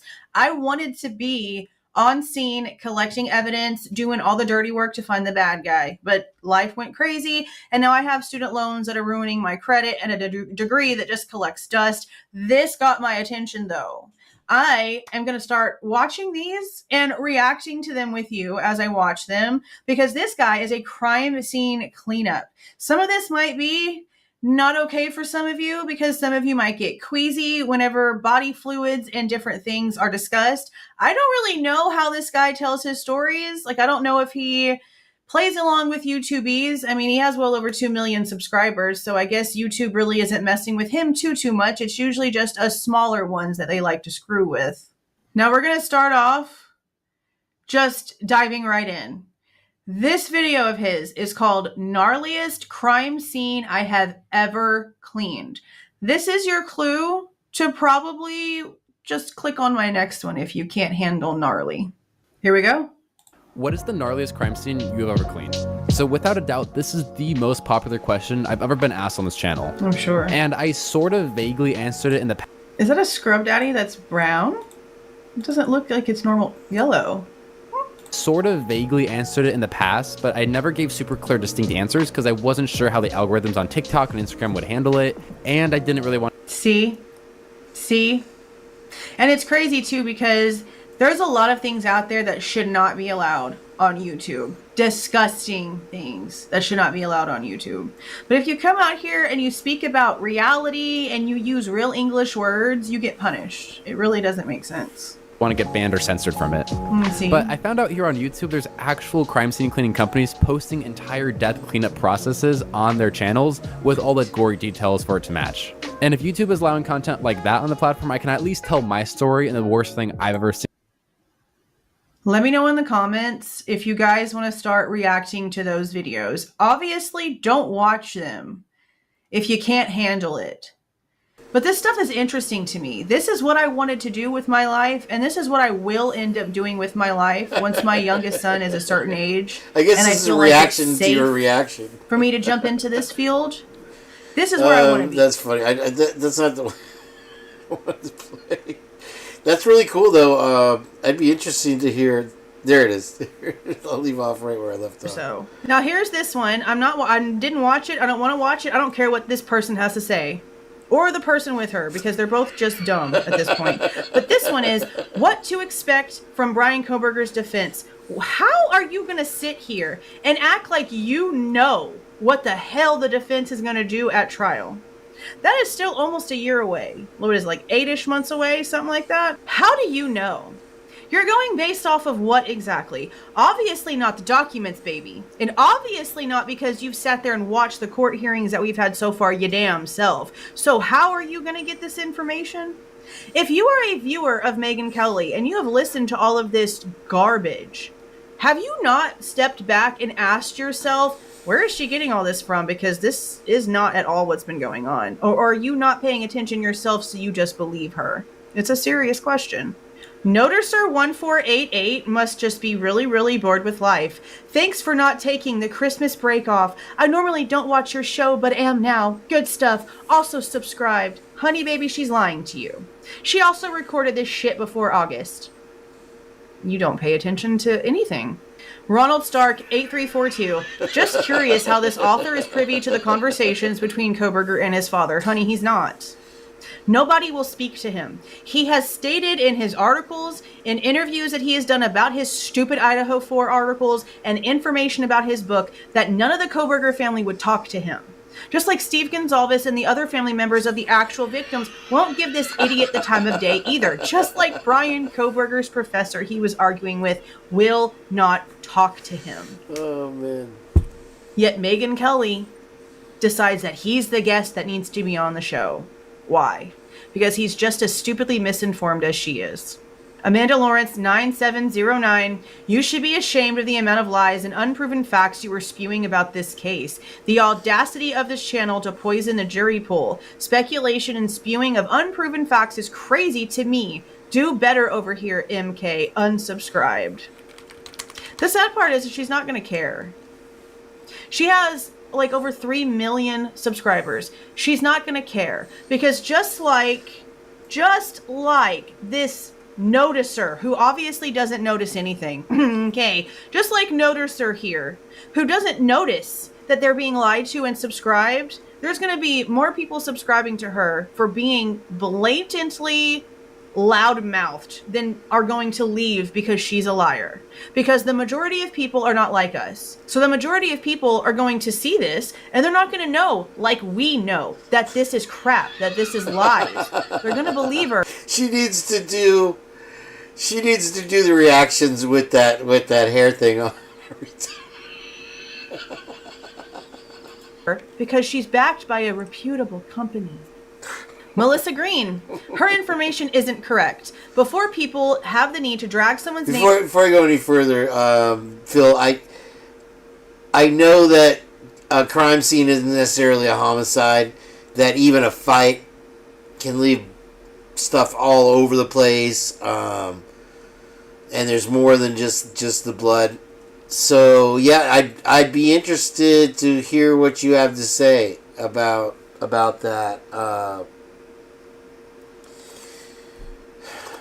I'm so conflicted on the one thing where you have so many people, and Jenn's presented great facts also on perhaps the entire crime didn't happen at 1122. But then you have this horrible description of a bloody crime scene that I think one of the things we played last time on the Purge here was that a killer would turn the bodies upside down to drain the blood, and then they would take them and they would cut.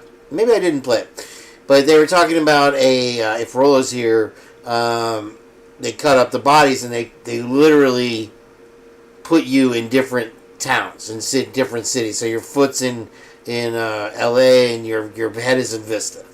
And so what they would do to make this crime scene look so horrible if they had to move it is somewhat of a stretch for me. When today, okay, so just in True Killer Crimes chat, we had a couple things come up. There was a guy, Sean, and he said that, and I'd never heard this before. Well, I've heard maybe similar stuff, but that Xana's hand was cut off, and her fingers, and that she was stabbed in the face. I'd never impaled And so when I heard that, my theory is that this crime, the only way it could have been done is with a machete. And that is the type of thing that's going to lob. A knife, a real sharp knife, is you have so many layers to go through, right? You have the skin, you have the bone, you have the tendons, you have the muscle, whatever. So with a knife, when you hit it, it's going. So it's not, with a machete, you don't have a chance. It just goes through like a knife through hot butter on anything, if it's a good sharp machete. This would lend itself to Credo, the 18 minutes. It's the only way that I can think, unless they were hiding under the covers or in the closet or something like that. So let's, was that WSU Kim Mom? Came through the mud, they need to find the truth. She obviously hasn't been following the truth. But let me get to her hey everyone, original wanted ones. to tell you about one of the best deals we have going on the internet right now. Where's Miss It's the Potts? buy one get one free deal on our. From the dog that lived there. What did she write? Guilty. Okay, so obviously, Miss Darlene, you have failed to understand that in the inventory reports that were taken from the car, and it's pretty bad. Darlene MC3586 must not pay attention. Literally. These okay. So these are Jeff Hayes, you got a great point. It's not that tough though, because you have the swing ratio, and a machete's not that long. A machete, a foot and a half. Good machete, maybe 2 foot. So you have plenty of, but you're not. If you see a machete coming at you, you're screaming. So if they're in their beds asleep, okay. And then on top of what Sean said earlier in True Killer Crimes chat, was that Kaylee got the worst of it. And so we've all read the 4chan with the fan and the whole thing. So to gut somebody like that, you're also with a knife. It's just, and so there's no way somebody's getting their fingers chopped off and they're still fighting. Okay, so if you're still fighting and you're getting your hand chopped off, whatever it is, there's no way your throat's cut. If you cut my throat, I'm done. I'm sorry, I quit. You win. You brought a knife to a gunfight and you won. And then also the other thing was that there was a gunshot. And then you hear in Linda Lane, I know a few people have pointed out that it sounds like a gunshot. And then he added that there was a beanbag thing allegedly used on one of the victims. I think they said, Kaylee, a beanbag gun. And then somebody's like, 100% cops did this. 1,000,000%.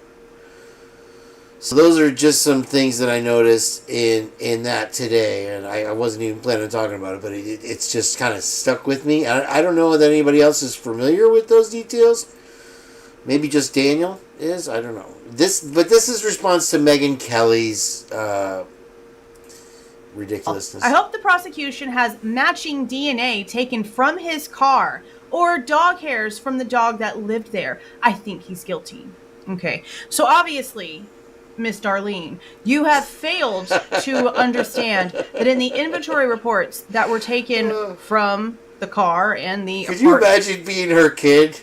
So, you were watching Nintendo when your brother was playing it and you didn't clean your room. And literally everywhere else they searched, there was nothing of the victims on anything or in anything belonging to Brian. Meaning that whatever was found in his apartment, there was no connection to anybody at 1122 King Road. That the animal hair found in his apartment did not match Murphy's. Because if it did, even a little bit, they could not stand up in court and claim no connection. So, I don't know where you're getting this from. I'm telling you, if I'm fighting you, I have not had my throat cut. I have not had my lungs punctured. And when I see that machete or knife coming at me, I'm screaming. So there's no way that these roommates. I guess it was brought up in one of the articles that we saw that they will be. What did they call them? Lay witnesses. Does anybody know offhand what a lay witness? Explain it to me, because I'm just a simple caveman. What's a lay witness? I guess I could look it up. Let's watch some more, Jules.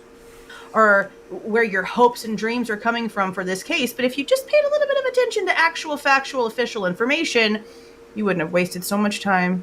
Tony tries, uses their brain. While I usually see where Megan is coming from on her stories, I don't see her side of Brian Kohberger because she doesn't have one. She's a paid shill, like so many out there. A lot of what she claims is fact is still speculation and rumor. Exactly. And heaven forbid us be held accountable for our teenage angst that we scribbled about when we were 16, 20 years later. I don't think they have the right guy here. Me neither. Nothing is adding up. Correct. It's not. The prosecution's case has holes you can drive trucks through. Monster trucks.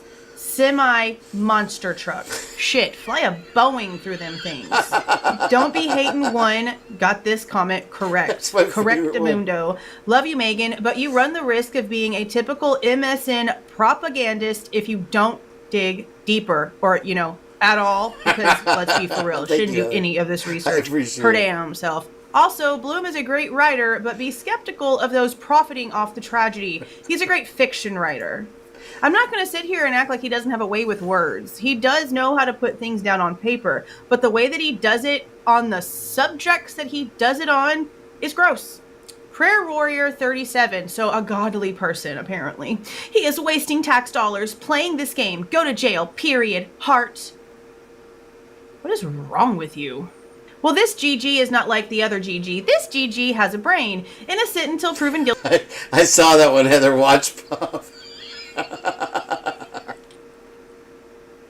I'm good. Okay, real quick sidebar. We'll get back to this maybe. I've been getting trolled. And it's not in the way that you would think. Let me move me. There's too many me's. That comment was great. Much in the way you are, Kane. Okay, let's see here. And all of a sudden, I used to watch Pop, and I'd leave comments of what I thought. And so let's look through the recent. These are all from long, long ago in a land far, far away. Oh, we got a new euphoric to look at. So check it out. Your comment got a heart from Jay Emery. Your comment. He went back and he found, what, 1, 2, 3? He went back to all the old videos. 4, 5.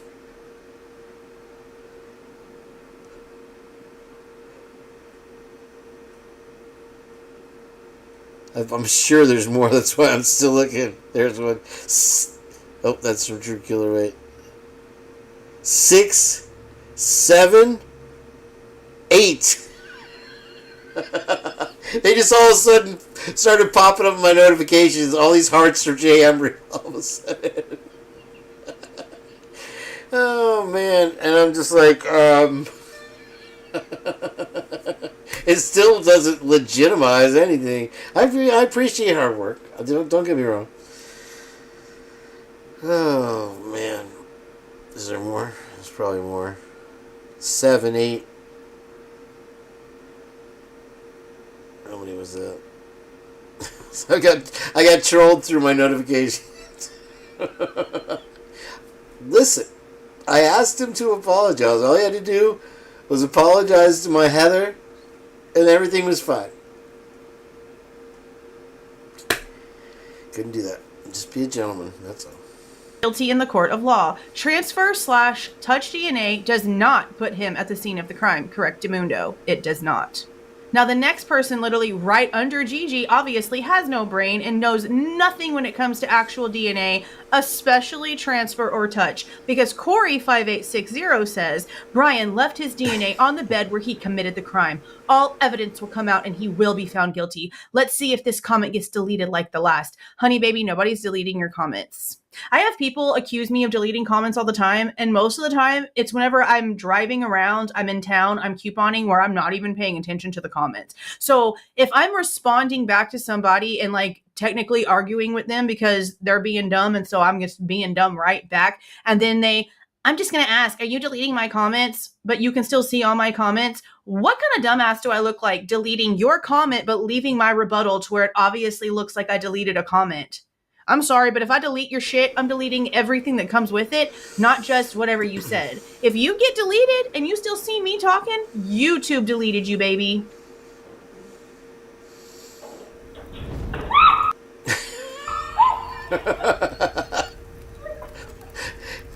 That could happen. Wayne B9463 is asking a great question. One of the greatest questions, actually. Does the sheath found belong to the murder weapon? They've never actually stated that. They've never actually came out and stated that the weapon that they believe belongs in.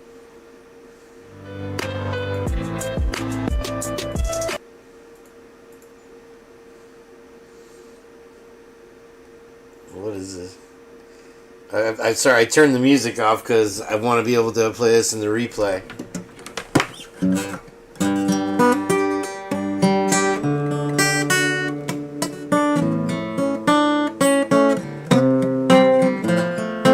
I guess Ed Sheeran just uses the same...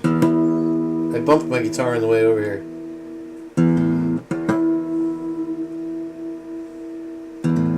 Oh my gosh, there's something on the wing.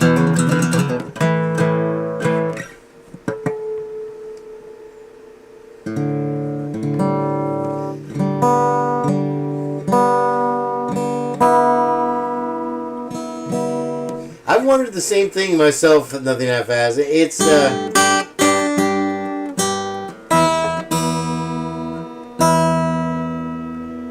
and Rock, somebody made a comment. Lately, Euphoric's just kind of doing the... Well, I guess we can watch it, but, just like the TikTok stuff that we haven't seen, which is cool. It seemed before like she was doing more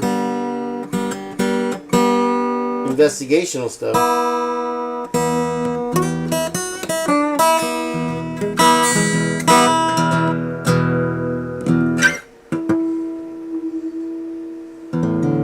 There's that one.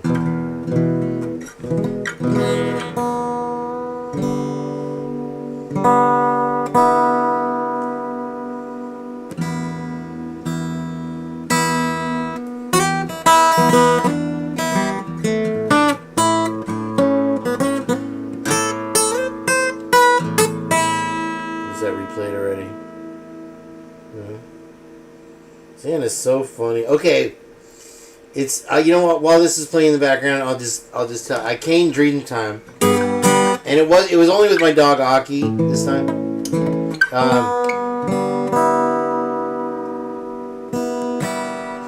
I had a dream.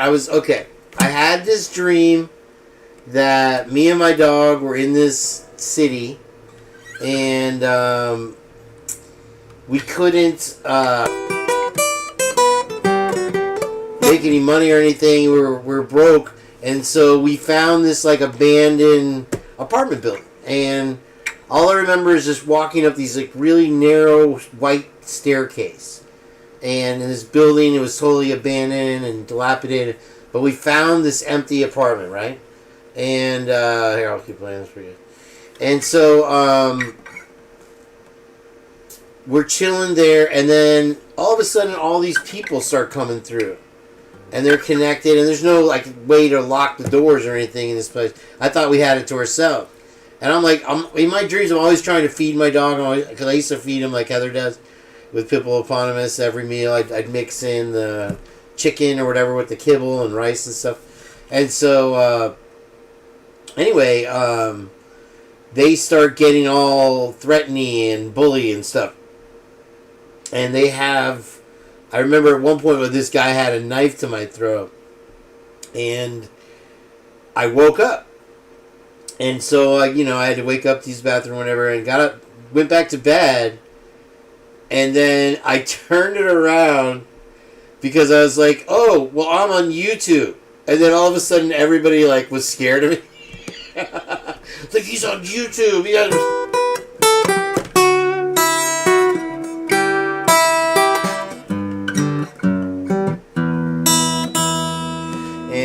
So that was the dream. It was better. There was more to it. The other guy tells it better. Which one of these is not like the other? So that's Kane's dream of the day. Alright, let's check out the other one here. What else do we have? Cleared out the waiting room on that one. Let's see what else here. Tell us about. Let's see here. Oh! Wait a second. Hold on here. Let me hide this real quick so Trish doesn't get upset. Where's Trish here? Yeah, there she is. As soon as I said your name. See? We have a psycho connection. Let me read this window. And put me back up there. Because I'm so fun to watch. Okay, so let me get to my mail G. The G of the mail. And I have things in there. Oh, look at Jam Rocks. Okay. What do you got here, buddy boy? Something. Alright. Something for us. Oh, this guy. I can't play the music jack.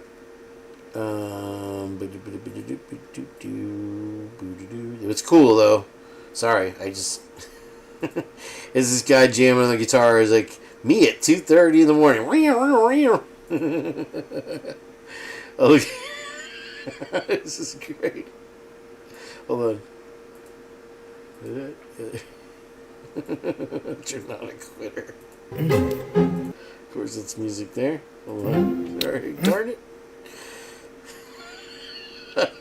If you haven't bit into a raw jalapeno before, it's different than a cooked jalapeno or a pickled jalapeno.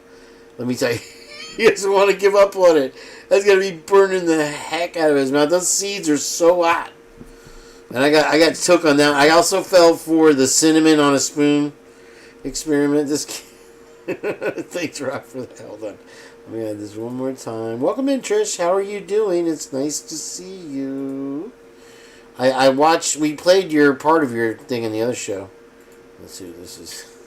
This is shit Rock has to tell me. There we go. Looks like it's music again. Me at a party picking a song that only brings confused looks from all the guests.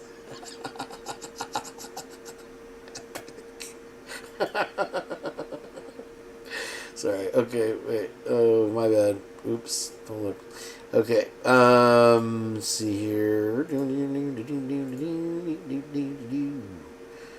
go. What is this?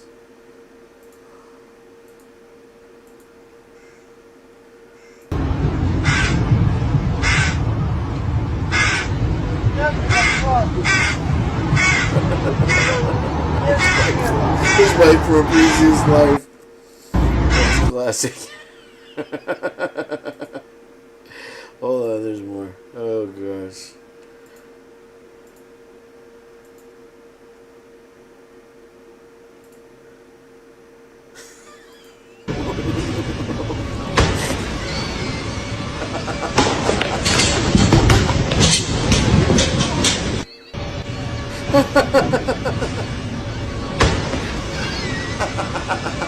That's what I like. Little things hitting each other and running away. Oh man, is that That's great. Oh man.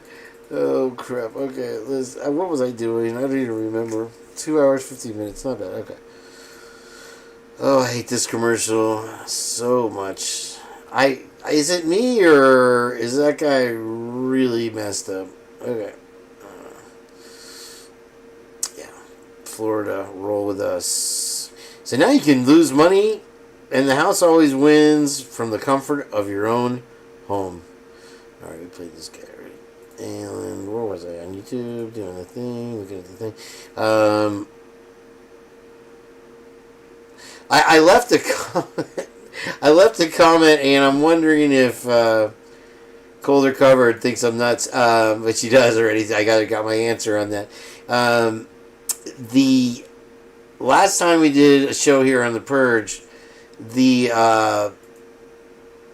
thing came up about the Cougs, and now I think it was P. Fox who actually said it was something about the Cougs. I'm like, who are the Cougs? And then I'm like, oh, WSU Cougs. And their athletic department is in a lot of trouble. They haven't had... Let's check and see if there has been a follow-up onto... Ooh, that sounded good. Why the Pullman chief... Can we get this? There you go. Was let go or retired or whatever. Shooting near campus. Oh, great. Oh, wow. Oh, man. Oh, they identified the victim in that shooting. There it is.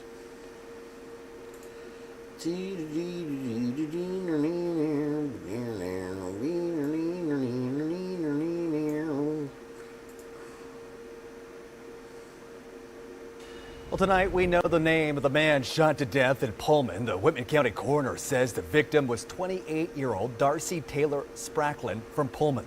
Spracklin was shot along California Street, a block from Greek Row, on Thursday.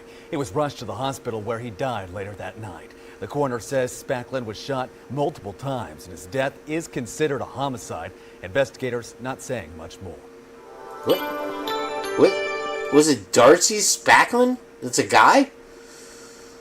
That's weird. Okay. It's funny because a lot of times I'll pull up these articles and somebody else will be like, oh yeah, this was important because Kane came across it. Not because I had some, you know. Anyway, so let's see here. Why are you doing this to me? Why? Okay. Let's see if anything big pops out. I checked it right before. But it looks like this is crazy that I haven't heard about yet. Let's check it out. Washington State teens charged as adults in gang-linked stabbing of boy 14 who was tied to a tree and cut up. Interesting. Ugh. Why can't it just be like helped old ladies or something? Ever. Once in a while you see it and it's always the Sigma Chi's, right? By the best of the best. That's huge savings. Sorry. I do need a new mattress though. That would be nice. Mattress firm. Or Motter Brothers. Oh, they used to play golf at the country club I worked at. The Countryside Country Club. The Motter Brothers. I guess they're still doing well. Good for them. Brothers Furniture and Design. There they are. Where sweet dreams begin. Tied to a tree and stabbed multiple times. That is just some of the pain this 14-year-old had to endure. We want to warn our viewers, details involved in this case are disturbing. Lions Park in Everett, what usually is a playground for some, turned into a beating ground last week. Court documents state two 17-year-olds, Milo Canales and Hayden Loosebrink, led a 14-year-old into the park. They're both being tried as adults. Documents say another girl invited the victim to Lions Park to hang out. The victim told police he believed he was being set up. When the victim and the girl got there, Canales and Loosebrink came out from behind the victim and started to attack him. They're accused of pistol whipping him, pinning him to the ground, and then pummeling and stomping on him. Canales is accused of carving an N into the victim's chest with a knife. Court documents say that, quote, the N would stand for Norte or Norteño in reference to a gang. According to law enforcement, the gang is known to be active in the Everett area. The violent attack on December 17th lasting an estimated 20 minutes. Court documents state the victim was stabbed 8 times with deep slash wounds to the stomach and torso. The teen was stripped of his clothing, tied to a tree, and left for dead. Investigators say he managed to untie himself, run to a nearby house for help, where that neighbor called 911. In less than 24 hours, both Loosebrink and Canales were arrested. Investigators say Canales was seen on camera in possession of the victim's clothing at his home in Marysville. And investigators say this all stemmed from gang activity, as well as some type of altercation at Lakewood High School where all 3 teens are students. We know that Canales' bail has been set at $1 million. Loosebrink's bail set at $300,000. He has since bonded out. As for the victim, he was treated at Harborview Medical Center. We know he is expected to survive. He was gutted, and he managed to untie himself. And so this just reminds me of something in one of the comments that I heard. Another proliferated falsehood of, when you hear this, are these the people or are they a copycat? But that was what one of the News Nation, or not News Nation, but Vinny Peloton things was Brian Koberger doing a copycat, and I cringe so hard when I hear the mainstream media still going with the same narrative, and it's just like, wow. But that's just, in what world? So the kid was 14, and then Milo Canales and Hayden Lusbrink, both 17, are being tried as adults. So they got their name out there. I hope they're happy. 36 degrees in Moscow right now. Let's check see Clearwater, Florida here, and see if anything crazy happened today. Duff's Buffet is cited for a roach violation. That's always nice. Duff's. Is that right? Man surrenders Pasco candidate for killing his wife in Newport Richie. Okay, trigger warning here. Oh man, I'll probably come across the article. Oh, it's terrible. I think it was somewhere in Florida, but it wasn't in Tampa Bay. I think it might have been Tampa. Where is it? Well, anyway, a guy cut off his baby's head on Christmas Day, and I don't know if you guys heard about it. I think he killed his wife. Let's see if I can find it. It's enough just talking about it. Honestly, really. Where was that article? It may have been a headline. I don't know, but I was just I was too shook from seeing it. Oh, the guy who invented Cablevision, if anybody remembers Cablevision, passed away. Rest in peace. Okay, let's see here. I hope your football team won. I know Cleveland probably didn't. Yeah, okay, I don't know where the article was, but Heather, I think it'd be interesting if you could put a link to that robot dog in Pullman. I would really like to hear more about that, obviously. Let's see. Pinellas County Dust, man surrenders, I clubbed her. Man leaves his wife with brain bleed after Christmas sledgehammer attack sparked by financial and health issues. Family dog saves child from kidnapping suspect in St. Pete. And then, okay, so these are the kind of comments that I wish I could find that article I was looking at. It must have been a news break somewhere. I just don't know. Let me go back to Moscow. Let's go back to Moscow, shall we? This is Pygmy Pippo. That's what Pippopotamus looked like as a baby. He got a birthday cake and everything. Did they really give him a birthday cake? That's classic. Oh my goodness. He's tearing into it.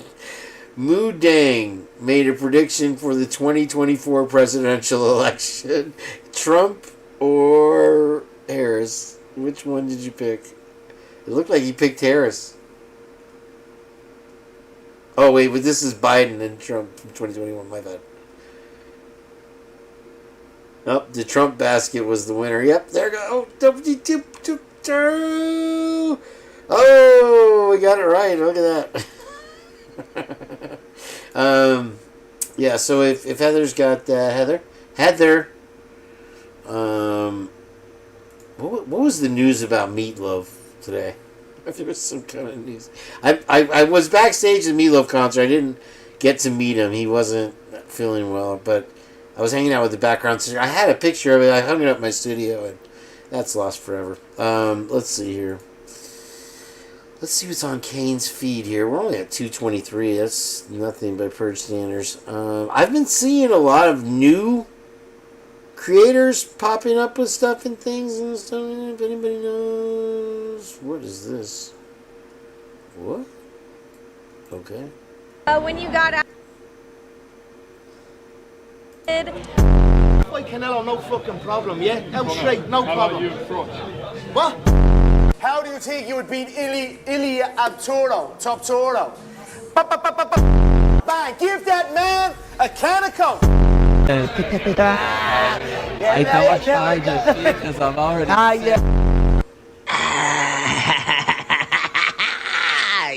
Yeah. Meredith Cassidy, that's a beautiful name. Nice to meet you, Meredith. Thank you so much.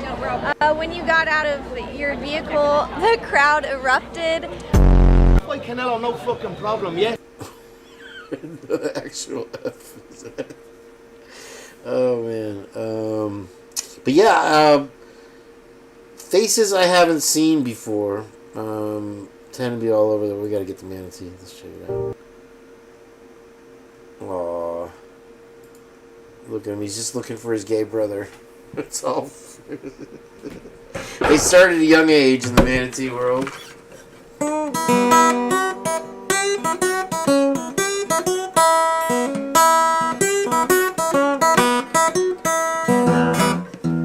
There's all kinds of attitude. You would think he could afford a tuner. Tony Stevenson, what's up? Good to see you. Yeah, we're trying to get to Idaho 4. I missed. I missed. What's this? What in the world? Oh, no good. I don't know why. He's pulling its tail. Yeah, that's smart. Okay.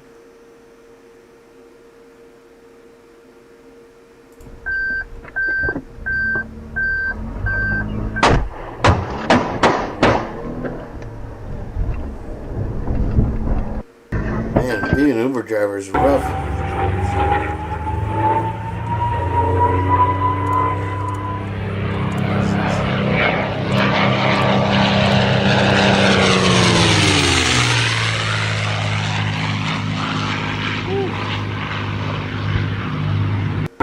Alright. So this is the point where we give out shit Rockford don't care about. Alright?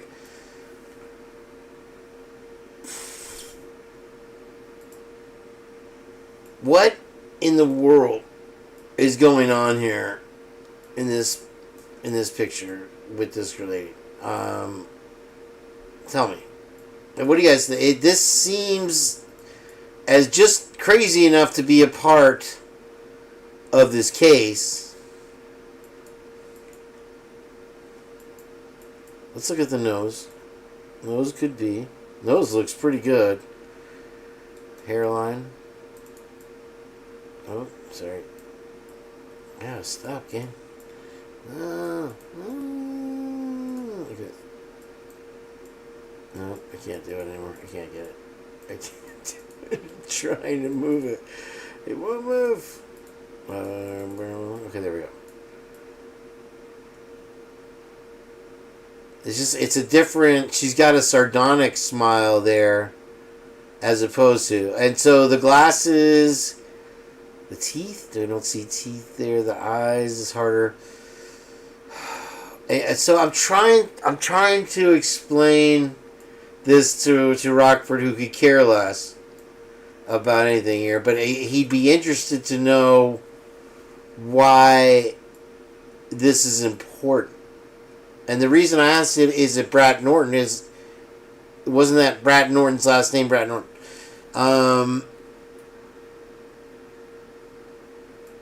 If she is the same one, and the BK thing, I'm stumped on it. Some other creator's gonna pick it up, I'm sure, and run with it. I don't have anything for it really, I guess, right now.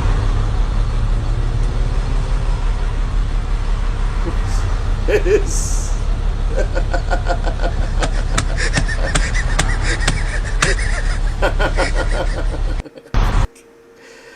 It's funny. If you shave your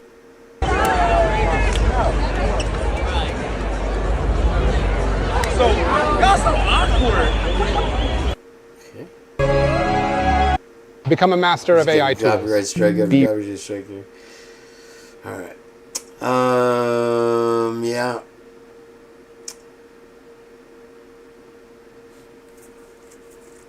So she honestly expresses herself in the article as a student at WSU that had class. Oh.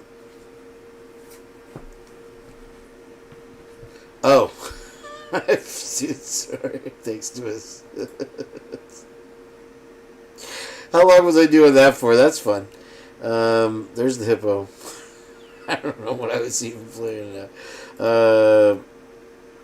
Yeah, you gotta let me. Twiz, did you see this one? I don't know if you saw it. I'll play it again for you.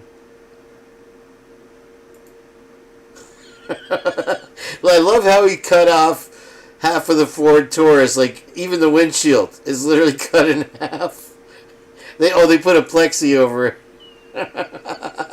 The poor bull's just like, I was just trying to get home, man. I don't know this guy.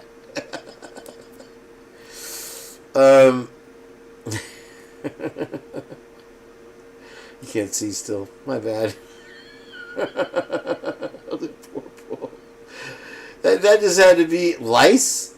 Arnold Lice. What? Is that the name of the sheriff? Oh, my bad. More me. Okay. It's alright. Oh, God. I should just shut it down now. Quit while you're ahead, Kane. Yeah, we played all this. I don't know. Let me see what the opinions are here. Yeah, I did put him on. I had to stretch him out to fit on the horse a little better. Nobody really thinks anything big of it. I don't know. What can we tell Rockford then? Why would it be important? Because, okay, is she the new Burger King spokesperson? Was she a friend? Was she involved in law enforcement trying to proliferate the narrative and make him, because that's one of the bad guy things, that he said something against the LGBTQ community, right? And it's here. I didn't think you guys would pick up on that. And then at the same time, she's in the house. I don't know. Oh. What back rep? I don't see. Oh, on the carousel? Is that what you mean? I don't know who that is. Some chick. Anyway, and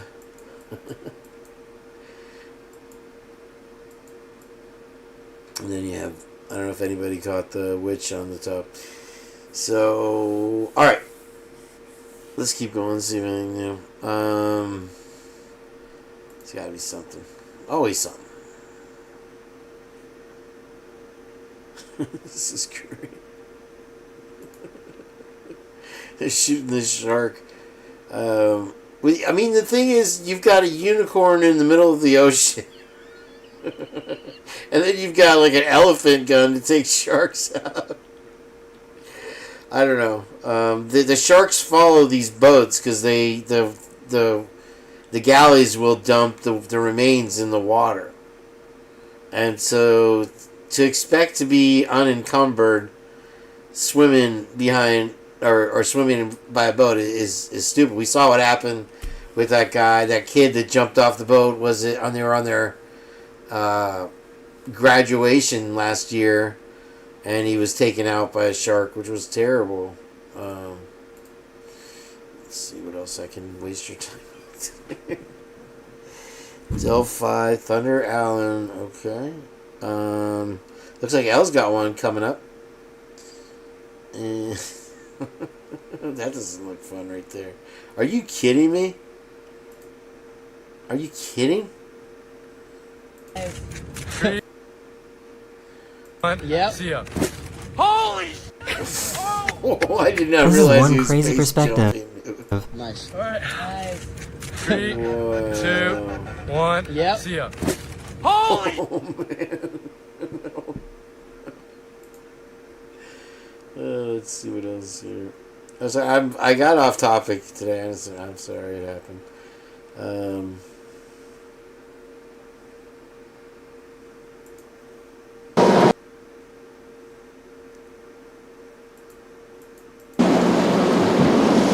Oh, you're gonna do a face plant in a second.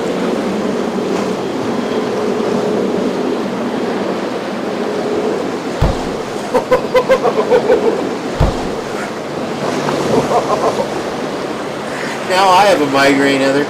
Oh my lord. Oh wait, Heather hold on. I had told her to have this on my desk by 5, but she couldn't do it. I don't know where Scoop's out partying tonight. Let's see if Heather got her thing together yet. Nope. Okay, we'll give her a break this time. I'll allow it. But we're on the Purge, so I played this one. You can see I played it. I haven't watched it yet, I'll be honest with you. So we're gonna watch it. Hey.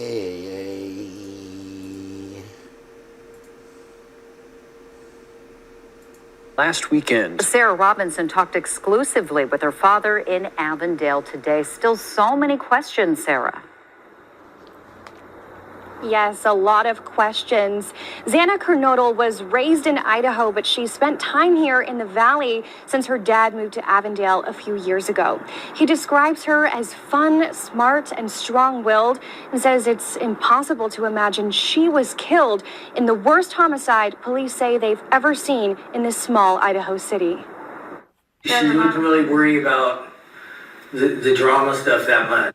Yeah. She wasn't into that. She just liked having fun, wasn't worried about materialistic things. She was with her friends all the time. Avondale father Jeffrey Kernodle, who was too distraught to be on camera, remembering the life of his daughter, Xana, one of the victims of the brutal stabbing at the University of Idaho, leaving 4 college roommates dead on Sunday. I heard from her before we went out, I think midnight. I heard from her before we went out, I think midnight. I heard from her before we went out, I think midnight. Okay, he sounds drunk right there. So I'm gonna guess it's more common than not that he's got a buzz on, and it's so. Why was he gonna go drive over there if they were just eating pizza? What was this whole thing? Let's check it out. It's the last time I heard from her, and she's fine. The murders happened early Sunday morning, rocking the small town of Moscow, Idaho, which hasn't had a murder since 2015, according to state records. I have no idea. It doesn't make sense. He says Xana was in constant communication with her family, and nothing about that night seemed unusual. The door locks with a number code. Every time you open it, like I had to go back to I had to go around the house to get in the house because of the number code. So they either knew that or they just kind of went around and found the slider open. A father struggling to understand how this could have happened. Why Xana? They were just hanging out at home. Yeah. Xana was hanging out at home with her boyfriend. 2 other female roommates, Madison Mogan and Kaylee Gonsalves, were killed along with Xana's boyfriend, Ethan Chapin, who Jeffrey loved. Her and Ethan were together about a year, give or take some, whatever. But she really, when I went up there, I saw her just a week before that. She changed a lot. She had a life. She got to see what it was to have a boyfriend to live with and have a real life. And she really turned around and was being really responsible, helping him out. Into the studies and stuff. I was really impressed. Kernodle says there's one thing the autopsy shows for certain. Xana, a strong-willed girl, fought her killer until the very end. Bruises and just, maybe hurt by the knife or whatever. She's a tough kid. Whatever she wanted to do, she could do it.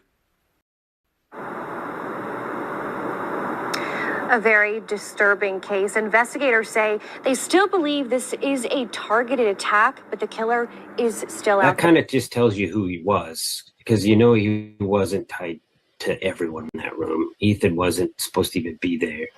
And, from what Ethan went through, that this guy just wasn't a man of character. He was just poorly built. And, there isn't going to be some kind of connection that I would think that would. I think there's no drugs involved, according to Chapin's parents. They knew way ahead of the police. Explain this. Like, behavior could explain somebody being this brutal to another human being. I mean, he was probably obsessed with just their overall looks and their social media accounts and the fact that they were close.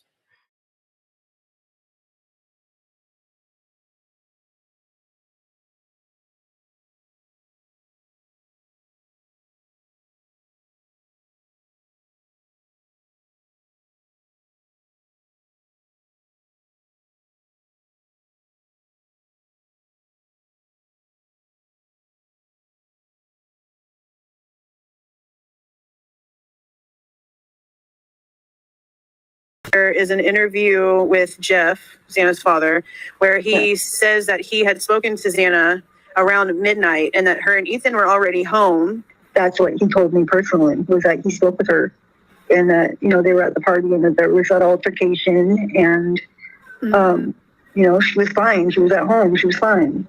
I think maybe she told her dad that, because she didn't want him to worry and he was ready to get in his car and drive over there because he was in Pullman and he was getting ready to drive over to check on Xana, but Jasmine, she was like, no, Dad, you've been drinking, don't drive. So I don't know if she ordered food at midnight. I don't know anything about that, but I do know that there was the fight. It's my understanding that they were eating pizza at home. So that's a little bit weird to me too, that there was the DoorDash at 4 a.m. That's something that I was thinking, but I couldn't find anywhere where he mentioned that. And he might have never mentioned it like anywhere in the public, I couldn't find anywhere where he mentioned that. And I don't know if she ordered food at midnight. I don't know anything about that, but I do know that there was the fight.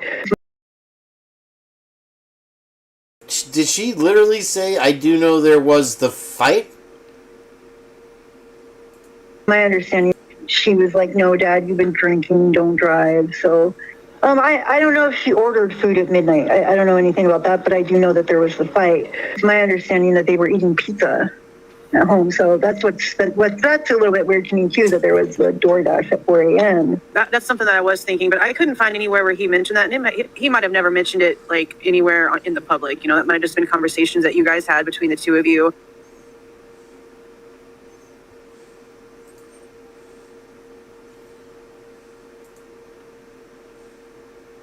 I think maybe she told her dad that, because she didn't want him to worry and he was ready to get in his car and drive over there because he was in Pullman and he was getting ready to drive over to check on Xana, but Jasmine, she was like, no, Dad, you've been drinking, don't drive. So.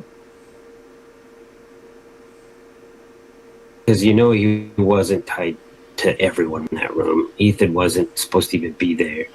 And, from what Ethan went through, that this guy just wasn't a man of character. He was just poorly built. And, there isn't going to be some kind of connection that I would think that would explain this. Like, behavior could explain somebody being this brutal to another human being. I mean, he was probably obsessed with just their overall looks and their social media accounts and the fact that they were close.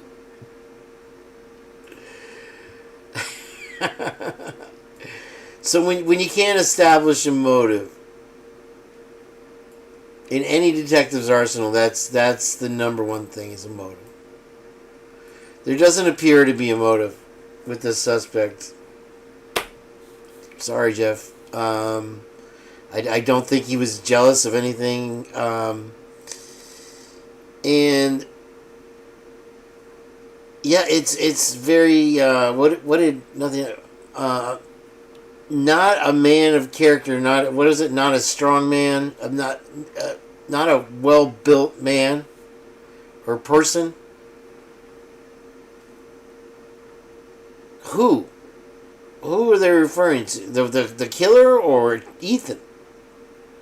And because you know he wasn't. Why was Jeff trying to go over there from Pullman to check on her? That's a lot right there, Heather. Wow, good call. Nicely done again, lady.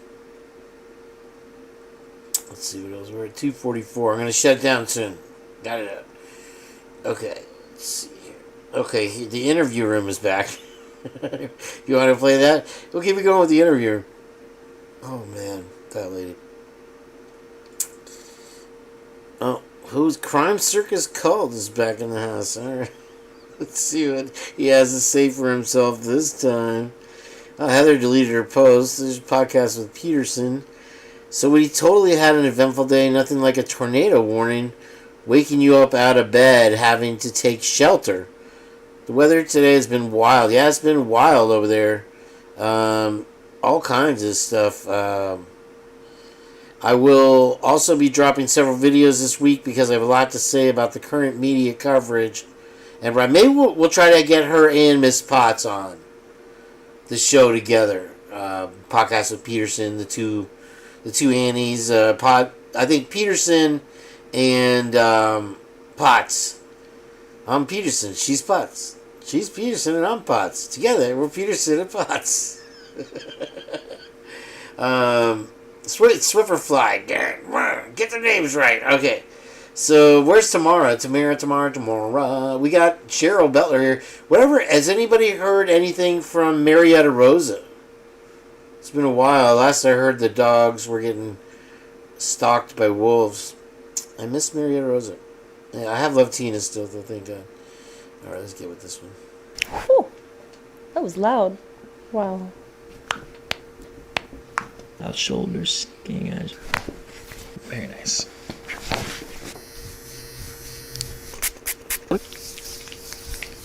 So upper right SI, lower left SI.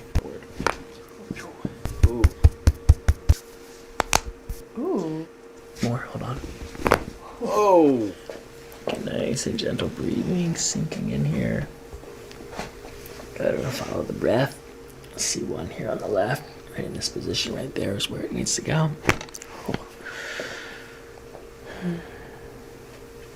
Okay, that was good, but we did not get all of it.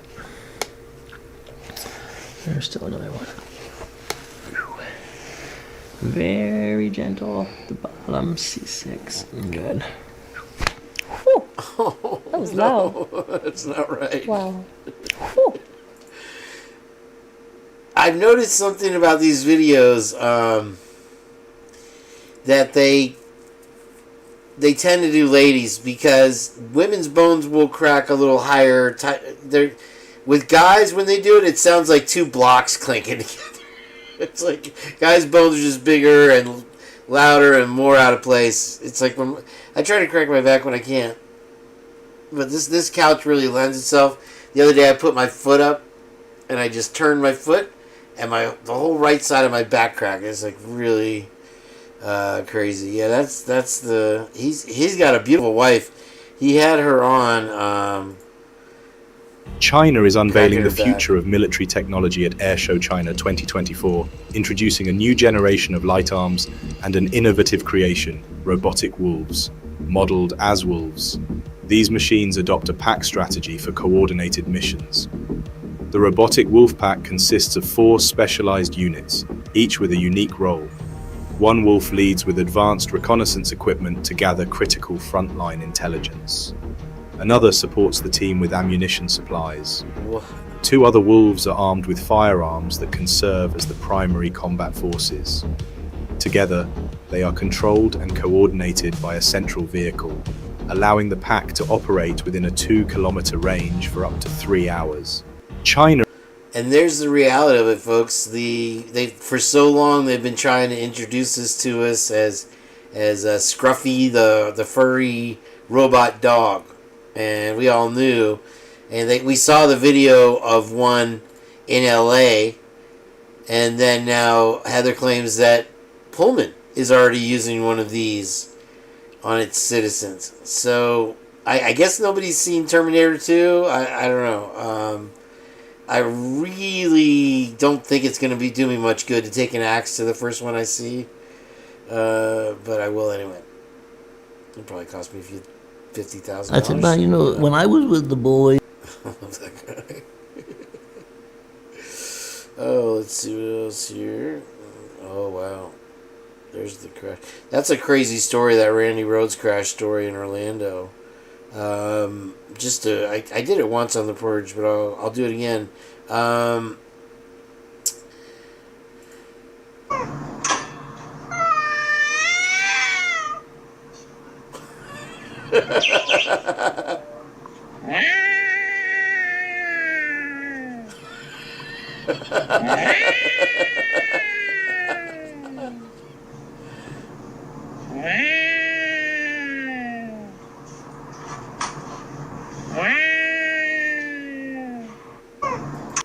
Yeah, it's all smoke and mirrors. This whole case, and when people ask where have we seen this before, where is this coming from? It couldn't be more obvious that it's just some type of crazy thing that went wrong, and they did the same thing that they do in every other case. Whether it was somebody getting tackled or it was a fight or whatever, they got their story and they're sticking to it. And for whatever reason, people involved have not come forward, and they just want to push this guy through. And like I said, you have it in writing that this is the guy, and once you've got that stacked on top of you, digging your way out, here is a guy who said, yeah, I can't wait to get back to Idaho and get exonerated or get whatever, expelled or whatever it is. So anyway, good night, Year of Truth 2025. I'm going to shut it down here. 5 more minutes, Mom. And all this buried in BS here. We got the 25th request for discovery. 25th, dude. So, when are they going to admit that they've either completely blown the case, or they're covering up for one of their own or a fraternity? It would it surprise anyone either way? It's and I can't separate myself from that anymore. It fits with the time that they didn't call law enforcement. They had the frat members there first. Even an idiot like me can see that it's absolutely stupid. Right? I mean, it's the same play that Jenn sent us these things over and over and over and over and over with these frats. It's exactly what they do. So anyway, all right, I'll leave it at that, you guys. Thank you, everybody, for being here. Get back to your families. Get back to doing your preparations. And thank you for being with us tonight. And thank you for the super thanks and the memberships and everything, you guys. I appreciate it. And we'll keep looking into this. We're getting further and further on the carousel, I guess. So hopefully Rockford learned something tonight. And we'll pick it up, what's today? Sunday? We'll probably do a Wednesday show, and maybe by then I can get Miss Potts and whatever. What is that, New Year's Eve? Is that? Let me check on my digital calendar here. Tuesday. Okay, so that's New Year's Day. I like it. We'll do a New Year's Day show, and hopefully everybody won't be too hungover, and we get a great chat.